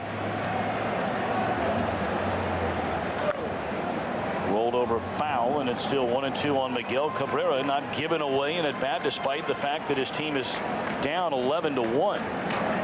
And by fighting the way he is, one, it makes it a difficult at bat for Pryor, but there's a pitch count situation. The more he throws pitches, obviously Dusty's going to have a decision make maybe a little sooner than he'd like. His last 3 starts, all over 130 pitches, between 130 and 133. You don't want him to have to go that long, but also Dusty doesn't want to have to use too many guys in the pen either. That ball lifted and driven into deep right center field, and Cabrera has gone to the seats. Back-to-back home runs by Lee and Cabrera to begin this Marlins 6th inning. Boy, that is some kind of at bat. Unbelievable. This guy, for 20 years old, he was in Double-A the first half of this season. That's great hitting. Fights off a lot of good pitches. This is a good pitch on the outside corner, and he goes with it. And to have the power to drive it out of the park. Reaches for that pitch just a little bit, but he keeps his hands back in the at-bat, lets the ball get deep into the strike zone so that he has enough pop left in his swing to drive that ball that way. Now, Bill Robinson made some great comments while I was hanging around with him during batting practice. He says, you know, I hear so many times people talk about staying inside the ball, and he said, I don't like the saying. He said, when you stay inside the ball, I think what you do is you start to flip the ball into right field. I like stay behind the ball. Stay behind the ball, drive the ball the other way. You get backspin on a ball. You keep things fair. You don't see that slice, and you can drive the ball the other way, and I think he's right. And that's exactly what that contact had right there. A lot of backspin to get out of here. Swing and a miss by Encarnacion, 1-2. He says a lot of guys, when they have a concept of trying to stay inside the ball, they pull their hands in too much, they dip their back shoulder a little bit, and then they get the side spin where you start hitting flares the other way. Swing and a miss. And that type of hitter with that swing is very susceptible to the ball inside.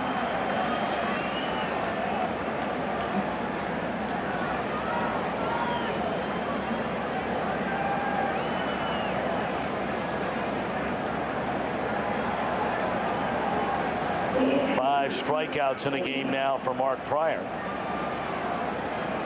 And Jeff Conine, the batter, who is 2 for 2, is single to left, double to right center. There is Bill Robinson right there, the hitting coach for the Marlins.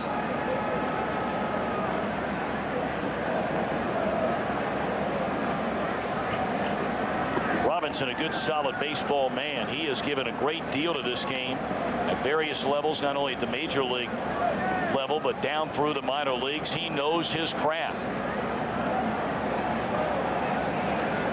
Talked a lot about the coaching staffs on both sides. I think it's very important. I think sometimes organizations will discount the people that are around their manager. I found out firsthand how important it is when I played for the Braves in '92. I thought one of the best coaching staffs I was ever around, and it was no mistake why they've won 12 straight division championships. Now, some of those coaches have changed along the way.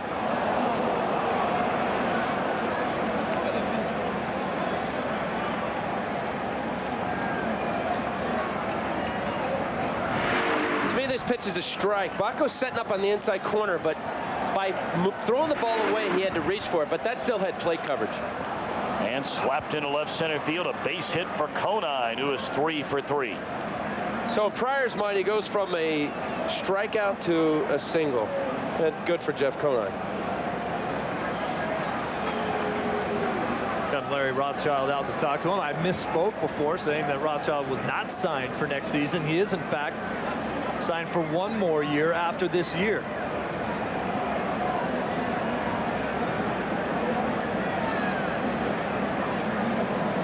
If not the best pitching coach, certainly one of the best. One of my favorites.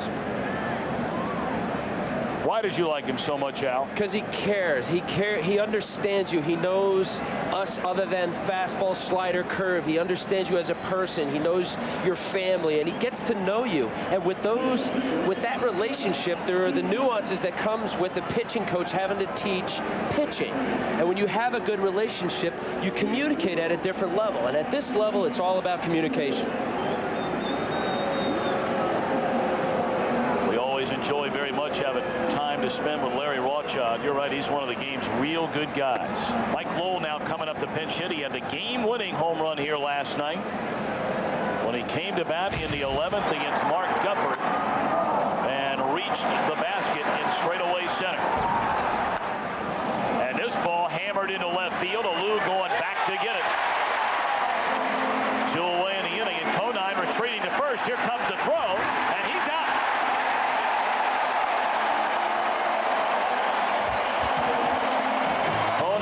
That ball would sail over Alou's head.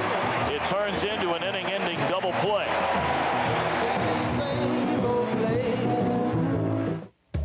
Mike Lowell remains in the game. He'll play third base, and moving from third over to short.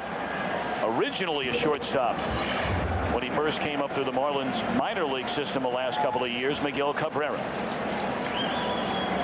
Seems like the natural position for him. His mother was the shortstop on the national softball team for 10 years in Venezuela. And of course, Venezuela has produced some of the game's all-time great shortstops.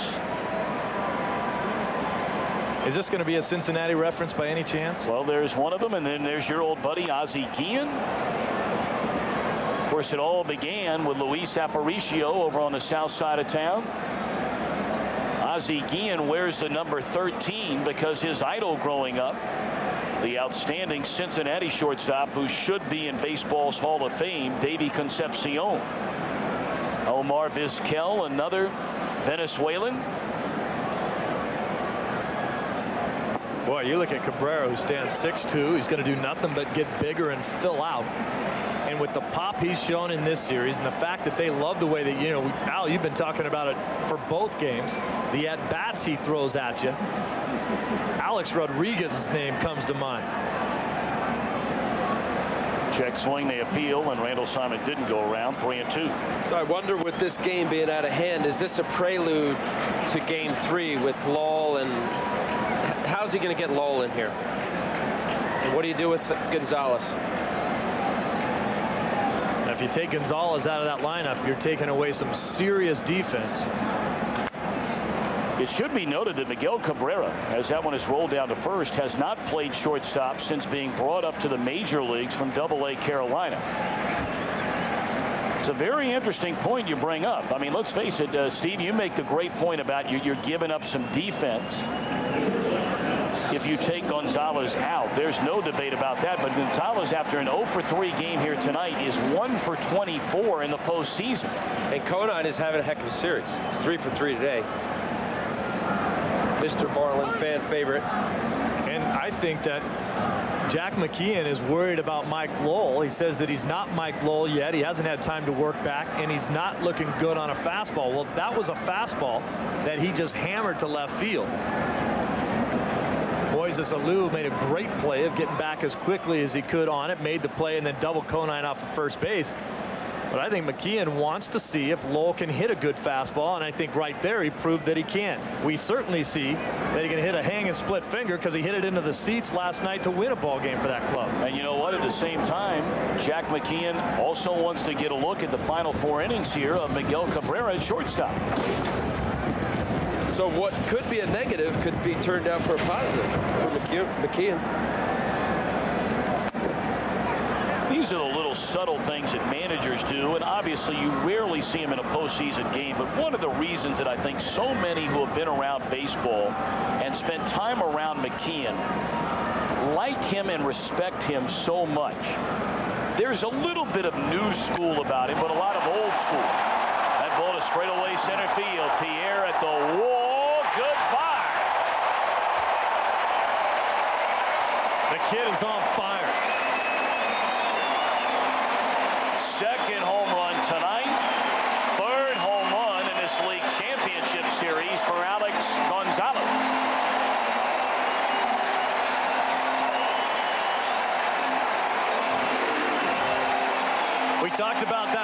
shoulder staying in. That pitch is away from him. He drove it dead center. It wasn't where Helling wanted it. It was a slider. It was more outer half. And with what Gonzalez is doing, staying on the ball, it wasn't a great location for a slide. He wanted further out. Got to get that off the plate, get him to swing through it. There's the pitch you talk about. This just kind of not really a backup slider, just nothing to it. Just didn't get it out far enough. That is the 4th home run in the last 3 games for the Cubs shortstop, who during the regular year hit a career high 20 home runs.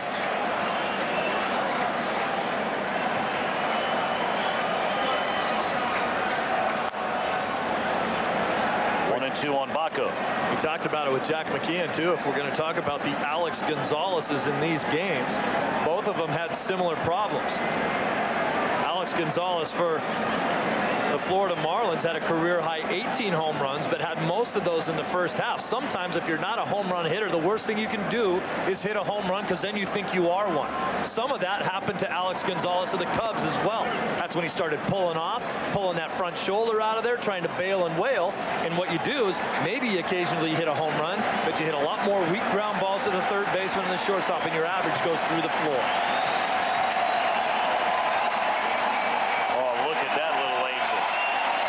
He's got a baseball and her best friend.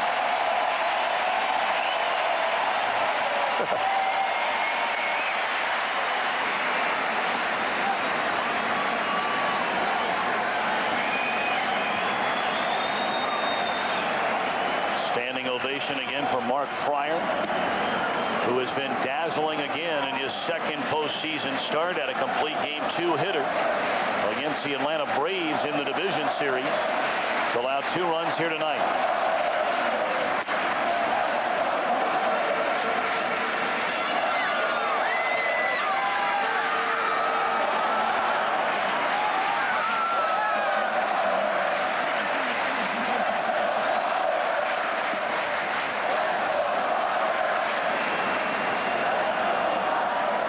Al Pryor has 82 pitches in this game. He's used to throwing up around 130, but as we mentioned before, first time in his life over 200 innings. How long do you leave him out there? Popped up short right field. Encarnacion to get it. Hold that thought. And we'll talk about that when Pryor gets the ball in the 7th. We're back to Chicago after a word from your local Fox station. Mark Pryor climbs the hill, top half of the 7th inning with a 10-run lead. Steve, you posed the question. 3 consecutive starts for Pryor, his final 2 in the regular year, and his first start in the postseason, where he went over 130 pitches. How long do you keep him in tonight with this big lead? Well, at 89 pitches, obviously he's not going to finish the game. 94 pitches. So what I would do with Guthrie, not struggling, but gave up a homer to Chipper, gave up the home run last night to Lowell. This is a great opportunity to have a guy get in a game and feel good about himself. 2 Hoffer down to 3rd, 1 pitch, 1 out. Let's get back to that in a moment. First, let's check in with Jeannie Velasco. Well, you remember Derek Jeter grabbing his shoulder. Was it Game 2 of the ALDS? You have to wonder if he's feeling the aches and pains above and beyond normal this time of year. Can't stop the Kevin Millar offering. Un-Jeter-esque. Can't stop Manny Ramirez from touching home. 5-0 Sox, bottom 7. Wow, the Red Sox, surprise, surprise, leading Game 1. Now, I'll get back to that point. It is a very interesting point, and something that if you're a member of a team or a bullpen, it's very important. It absolutely is. And this whole game is mental. And the reason why we go in slumps and pitchers don't get batters out is because you start thinking all the wrong thoughts. And as a result of that, you give up runs. And it's very important for a guy to feel good about himself. I think in this instance, if you could have Guthrie come out, finish the game, guys high-fiving him, going into Game 3, it's a good feeling. You give him the ball for the 8th and the 9th? No, I give him an inning. He's a 1 inning. He's a specialty guy. Give him an inning. Put a guy like that right now in a spot to succeed. because you're going to need him. At some point in time, you have to believe in this series to get a big out or 3 big outs. No question about it. No doubt about it. Remlinger is definitely has done a good job. Farnsworth getting to Borowski. You're going to need Guthrie. 100th pitch of the night by Pryor is a roller by Pierre, still hustling here in the 7th inning. Dave Veers is the guy who also did not get in the ball game the other night, who has struggled a little bit. It would be another example of that same thing, getting him in there. That good 95-mile-an-hour fastball, blow a few people away and go home happy.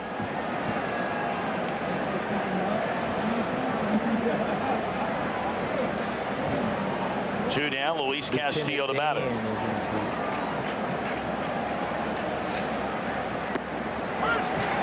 0-1.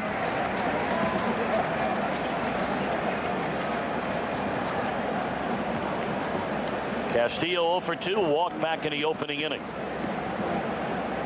We talked about it last night about getting to a starting pitcher, a good starting pitcher, early in the game. The Marlins had 2 on with 2 out in the first. They had 2 on with nobody out in the 2nd inning. And in neither inning could they break through against Pryor. Well, it's the difference between when you're in trouble, do you make the pitch or don't you? And it all comes down to executing a pitch. Line hard at Grzelcyk, and that will end the inning. We head for the bottom half of the 7th. All Cubbies here tonight.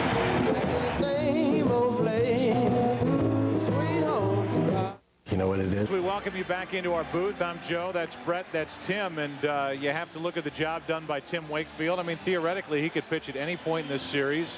Grady Little telling us before the game he will use Wakefield along the same lines as how he used Derek Lowe in that first series. He will not use Lowe out of the bullpen in this ALCS.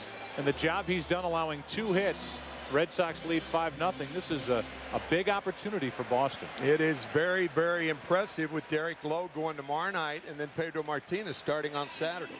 Yeah, I think and with a guy like Wakefield, now you have him because we talked about it earlier. He can pitch. He can just pitch and keep on pitching. So you have him in to fill the role that Lowe has done in the first round.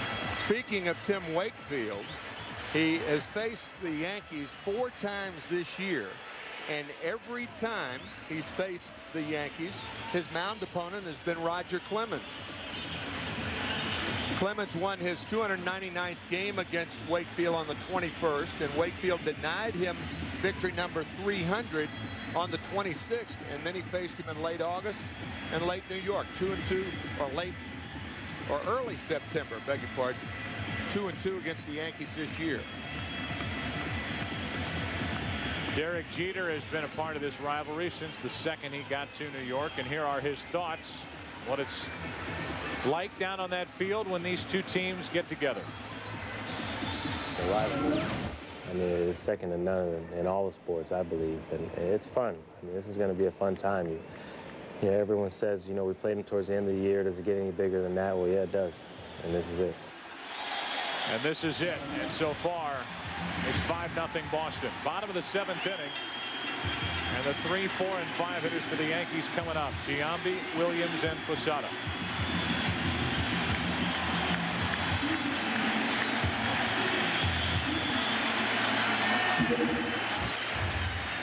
Well, if Suppan and Arroyo were warming earlier just to get some work in, the bullpen is serious and active and getting ready for the Red Sox in the bottom of the 7th.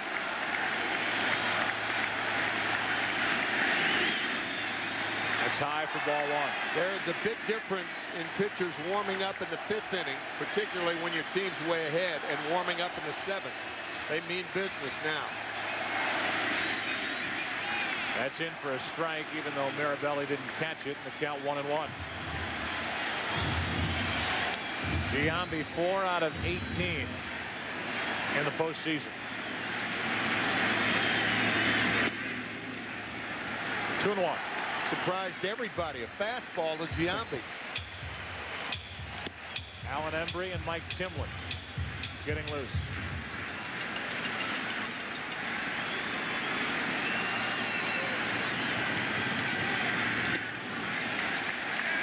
3 balls and a strike.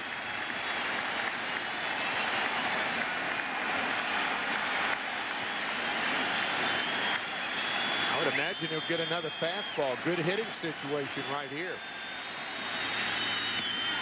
A leadoff walk. A game break while we play in the bottom of the 7th.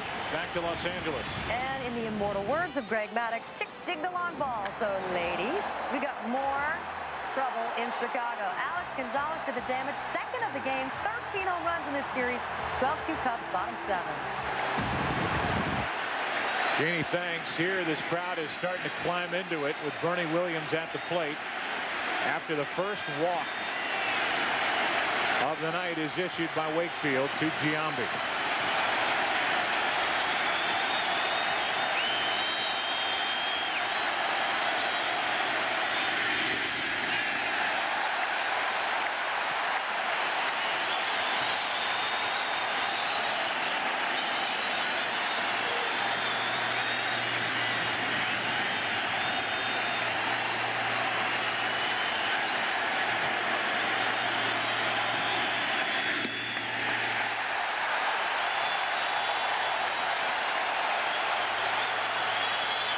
I think if you're sending Embry into the ball game, Grady Little looking at Dave Wallace, who took over for Tony Cloninger as a pitching coach in mid-season. I think you send Mirabelli out there and talk to him.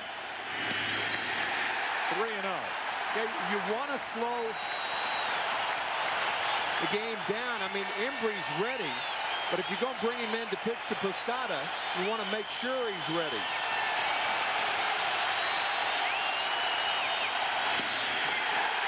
Two on, nobody out.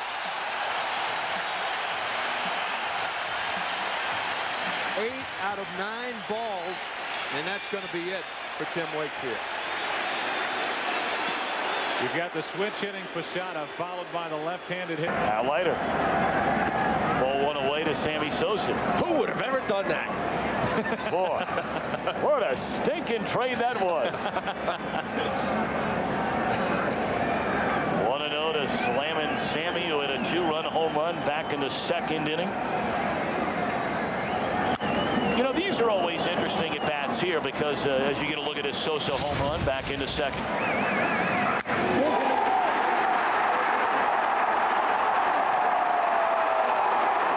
Hit it a long way. Just ask Kenny and Brad. Perfect time. I was just starting to say, again, it's a blowout game, but you can mark it down. There is going to be an at-bat in this series where Pavano is going to be facing Sosa, and right now Pavano and Sammy trying to set the tone for what may come later. Because Pavano will be leaned on heavily during this series in tight games. Well, I would only slightly disagree because I think for Pavano, absolutely that's true. For Sammy Sosa right now, he is thinking, I want to put another one into the seats. I don't doubt that at all. I'm not arguing that with you. He's saying, I'm going to take another one out of here. Well, again, it gets back to neither the pitcher or the hitter should play to the scoreboard. It shouldn't matter. That's why a lot of times when you see a pitcher such as Pryor right now with a big lead, say throw a fastball, 2-0, 2-1, throw a fastball. You have to continue to pitch. And in an instant like this, you're right, Tom. Pavano still has to pitch and use all of his pitches because they're going to need them. And he struck him out on a high fastball up and in. And Sammy took that swing like he wanted to hit one out on the Waveland Avenue. Yeah, I think it's a different mindset. I mean, there are a few guys in the game of baseball. I played with one of them, Harold Baines, where if he had 3 hits and the score was 10-2, he wanted 4 hits. He didn't necessarily want to hit another ball out of the ballpark. That ball just... Hitters have reached on back-to-back walks, and here is Alan Embry. And he will turn Posada around and make him bat right-handed.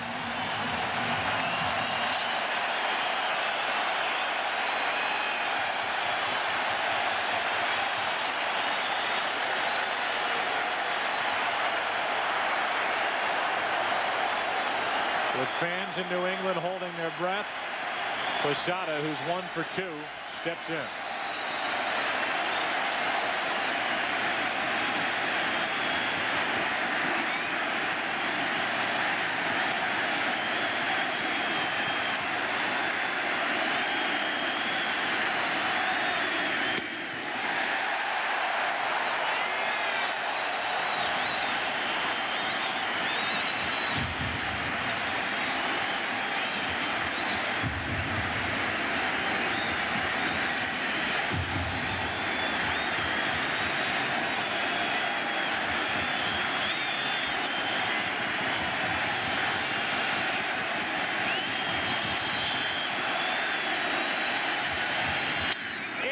center field base hit. Kapler able to cut it off. 1 run scores. They're going to hold Williams at third and an RBI double by Posada.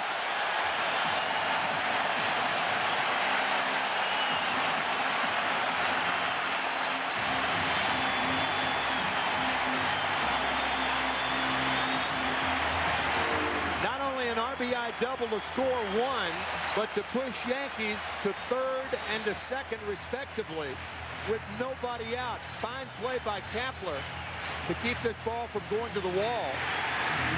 Giambi scores easily. Williams to third. Posada with a double. And the ghosts of Yankee Stadium come alive.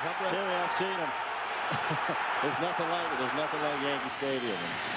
I've seen those ghosts more than enough, more than my fair share. Second and third, nobody out. Matsui takes the ball.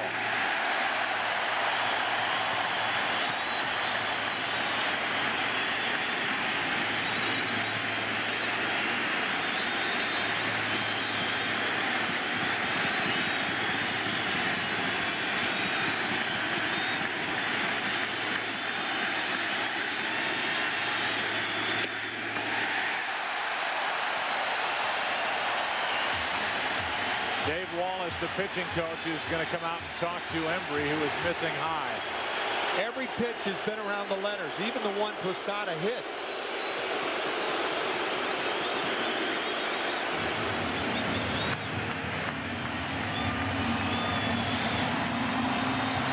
While they talk on the mound, we remind you Major League Baseball's giving away World Series. From Game 3 on, the Boston bullpen in the division series against Oakland went 9 2/3 innings, allowed no runs on 2 hits. It's second and third with nobody out here in Game 1. 5-1 Red Sox, 2-0 on Matsui.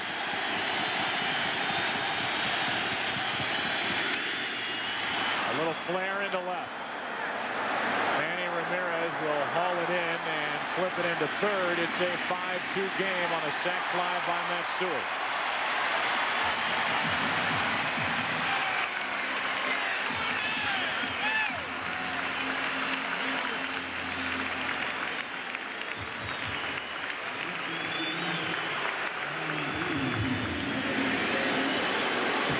Now it's Aaron Boone. Excuse me, Joe, there's a situation where if you're going to have them score a run, a sac fly to left field is not the worst thing that can happen because you kept the runner at second base.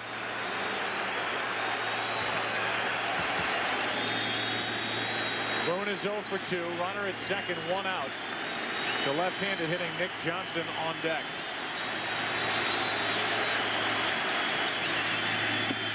Ball 1. You had second and third and nobody out, and you hit the ball to right field. You not only score the runner, but you move the runner from second to third base. Now Posada can't run, bottom of your screen. Williams does, but there's 1 out with a runner on at second base.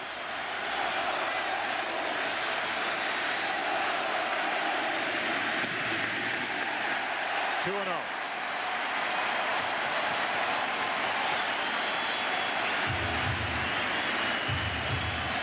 Aaron Boone is 3 out of 17 in the postseason.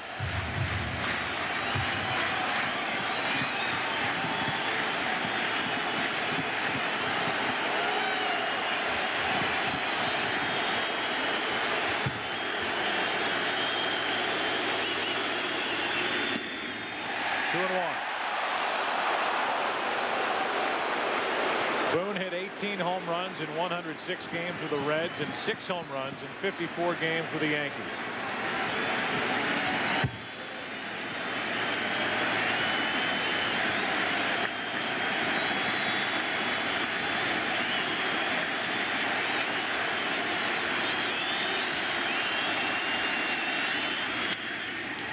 Shallow center.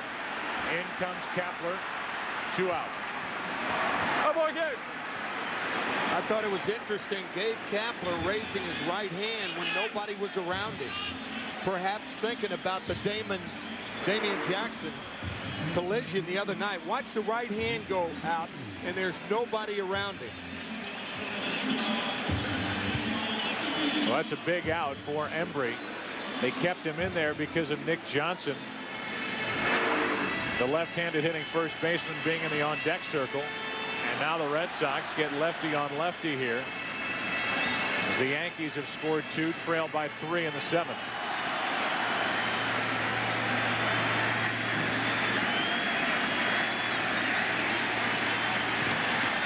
One way or the other, this is most likely Alan Embry's last hitter of the night. Ball 1. Well, if Boston brings in the right-hander, you may see Ruben Sierra hitting with runners on. Sierra, a switch hitter, and can counter Grady Little, bringing in the right-hander.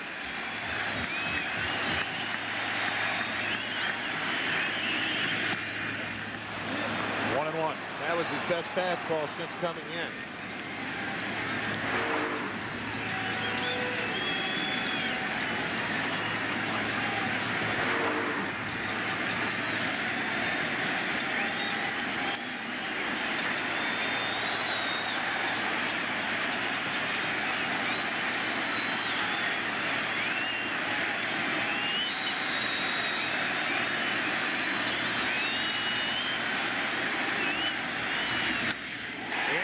Center field, tailing to Kepler, and the inning is over.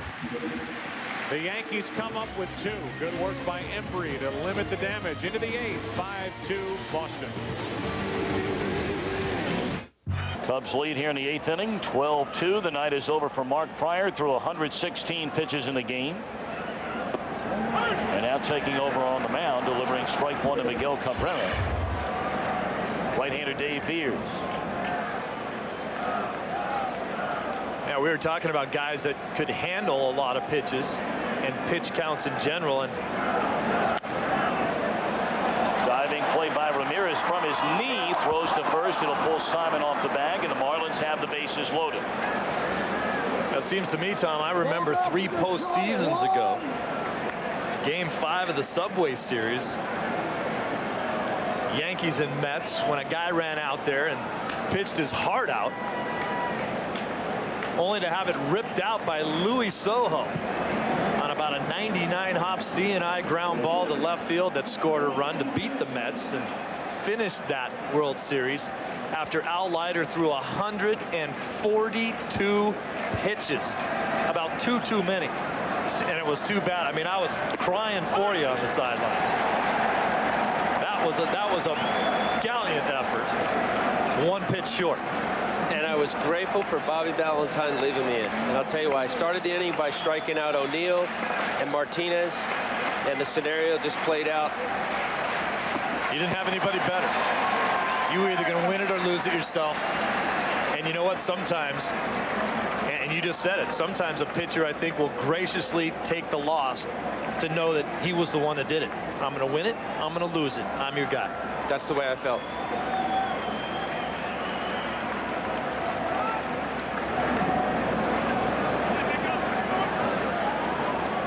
Both of you must have had the crystal ball back in your hotel rooms earlier today. Steve, you talked about Mark Pryor before the first pitch, that this was to be the biggest start of his life and to go out and prove what kind of big-time pitcher he is.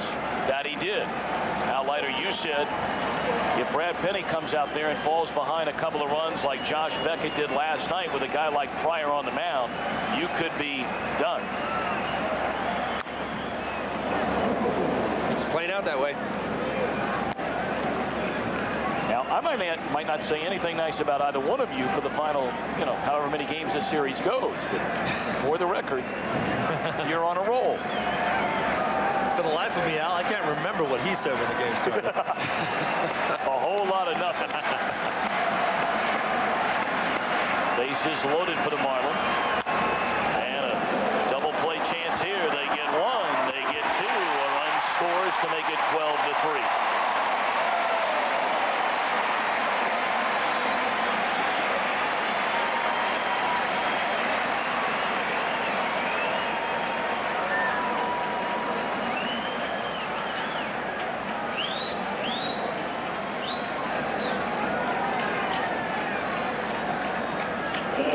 That run is an unearned run. against Mark Pryor. There you see Kerry Wood. How good was he during that National League Division Series against the Chicago Cubs?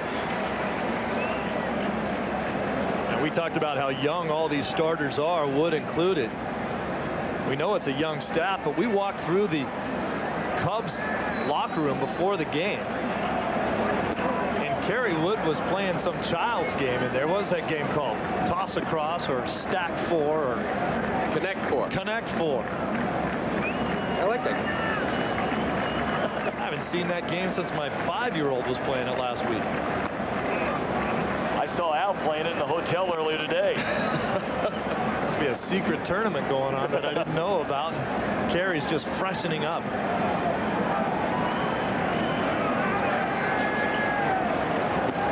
Breaking ball in there, a strike. And you know you have a young clubhouse when the players are stealing toys out of the wives' room to entertain themselves before games.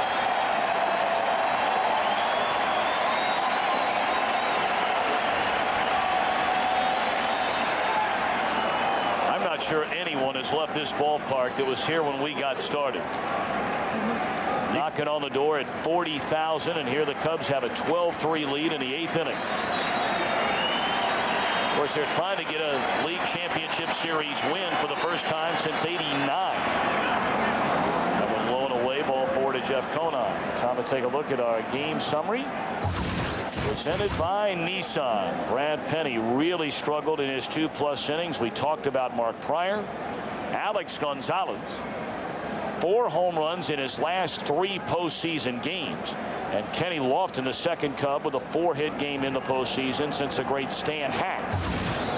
The Cubs' last visit to the World Series in 1945.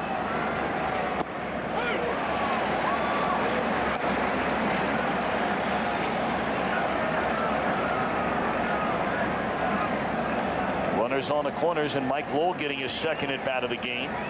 He lined out to the wall in left field his first time up after homering to win a game last night.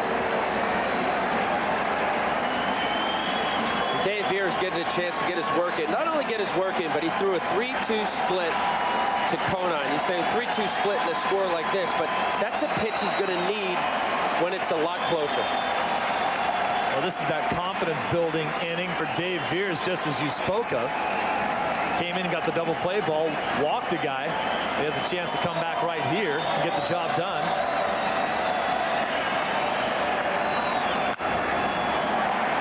Chased a fastball up and pops it up. Resnick's got it, and that's that in the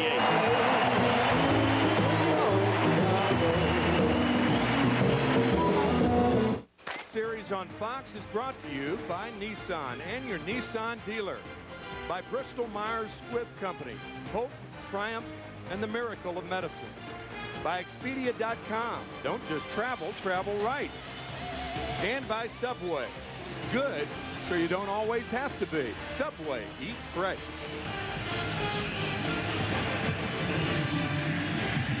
Damian Jackson stays in the game. He plays second base. No surprise there. And no surprise on the mound for the most part. And then it's Mike Timlin. I wouldn't have done this. I would have left Alan Embry in the game to pitch to Juan Rivera. And, you know, it may be a moot point if Sierra makes an out, but I'd rather see Embry pitch to Rivera if I'm a Red Sox fan than Timlin pitch to, or I beg your pardon, Embry pitch to. Well, I think right, that's right. I think they're figuring they got a 3-run lead. Worst scenario is Ruben hits a home run. They still got a 2-run lead. I think if it was a different situation, they wouldn't want him up there with runners out there. So that is the matchup. It's Timlin against Sierra with Soriano and Jeter to follow. If anybody gets on in the inning, Giambi. 5-2 Boston, bottom of the 8th.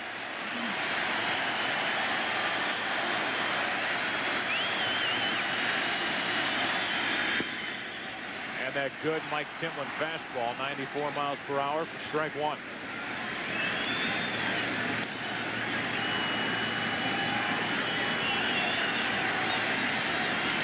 There are the numbers for the much maligned bullpen for the Boston Red Sox.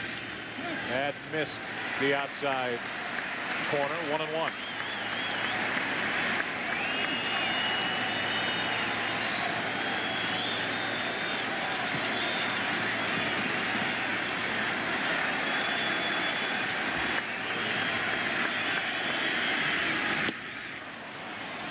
Gets something off, and the count's 1-2.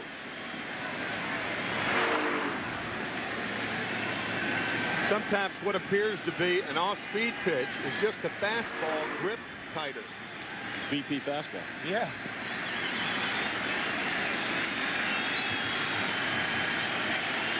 Timlin has Sierra set up. And a line drive caught by Millar. 1 away.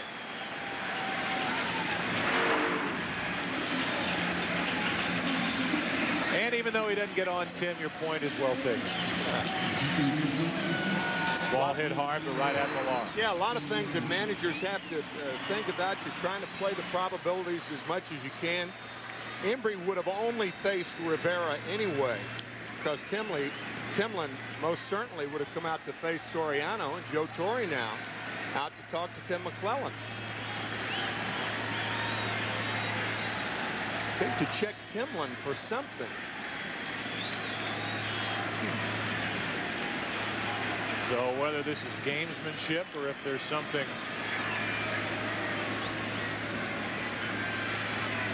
I don't know, maybe it's the necklace, who knows. Timlin's getting a smile out of it. He's allowed to wear that cap, by the way. He is. That's regulation cap. But whatever it was, I mean, that really wasn't much of a check. Those pitchers, they all cheat. That's, yeah, there you are, back to that. I'll tell you that. I don't like those guys.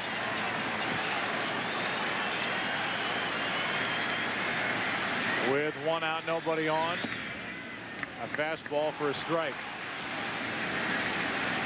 Remember earlier in the year with Roger Clemens going after win number 300. The Boston Red Sox complained about that glove that Clemens said was issued by Major League Baseball that had that patch on it, commemorating win number 300 before he got it. A few weeks later, a few plane tickets later, a few luxury suites purchased later, Roger Clemens finally got it back here on a Friday night against St. Louis.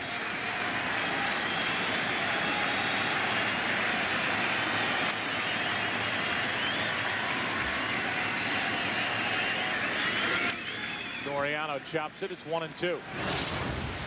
We go back in time. May 26th. Looking for win number 300. And Grady Little and the hitters thought it was distracting, so he took off the commemorative glove and got the old one. And didn't get the win.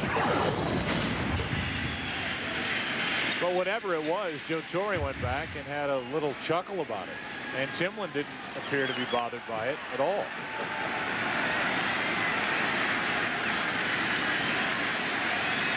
With 1 out, nobody on, a 1-2 pitch. 2-2.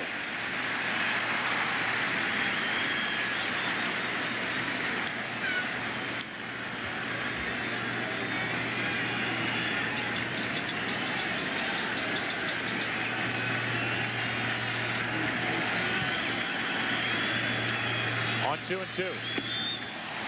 A high fastball, 2 out.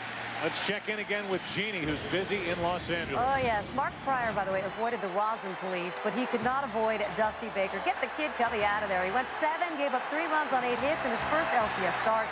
5 strikeouts, 2 walks, 116 pitches. I could go on, and I will. 11-1 since coming off the DL. Impressive. 12, 3 Cubbies, top 9. Jeannie, thanks. Dave Veers took over. They're in the 9th inning, 12-3. So the Cubs on their way to evening that series at a game apiece before it goes to South Florida. Here's Jeter. Derek 0 for 3.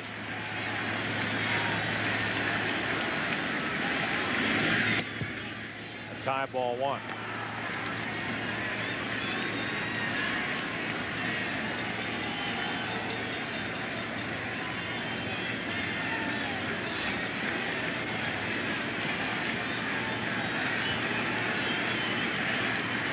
2 out and the base is clear. There's more action for the Red Sox in their bullpen as Jeter pops it up. Right side, Millar gives it a look. More great work from Mike Timlin. He comes in and has a 1-2-3 8th inning. The Red Sox in the 9th will start it with Garciaparra.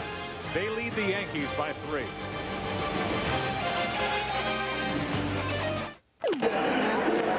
Well, they're still pretty loose down in that Marlin dugout. I mean, let's not lose sight of the fact that they've come here to Wrigley and split the first 2, but they're having a little fun with Tejera after that pitch.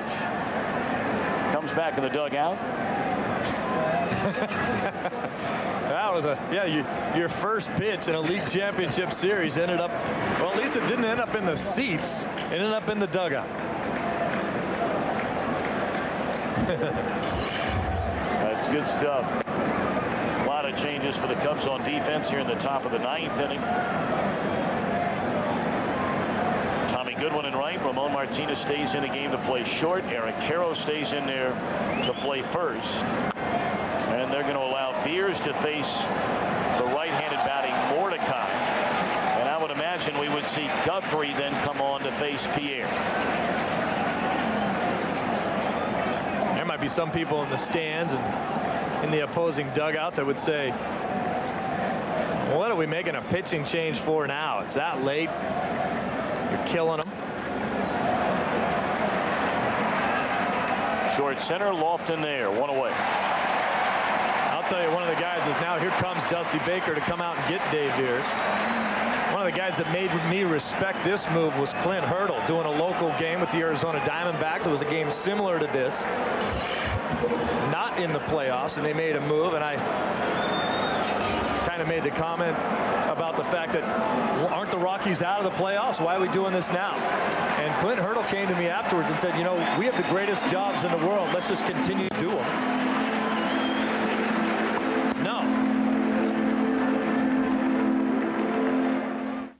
Championship Series on Fox, brought to you by Nissan and your Nissan dealer, by Bristol Myers Squibb Company, Hope, Triumph, and the Miracle of Medicine, by Expedia.com. Don't just travel, travel right.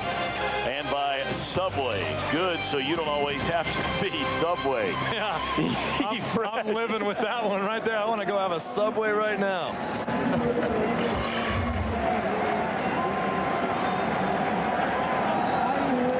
You know that story you were telling? Yeah, I was telling it right into the break. You guys all heard the end of it. No one else did. It's all right, though. Wasn't that good? Mark Guthrie, as Al Leiter suspected, will come on and try to get the final 2 outs of the game. And he takes care of Pierre.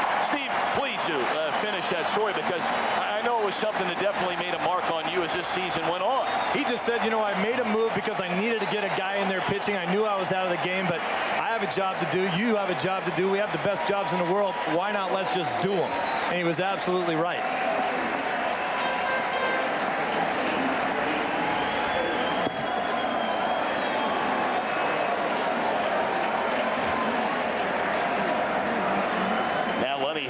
Who began the year with the Cubs, Major League Baseball's all-time pinch hit leader, a native of Miami, and the Cubs turned him loose, and Florida immediately picked him up.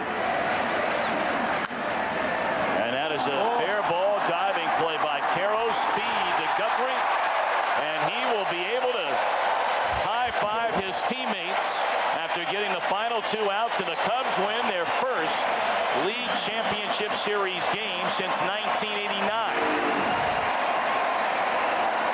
How about how nonchalantly Carroll's just flipped it, and then Guthrie just barehanding the stuff.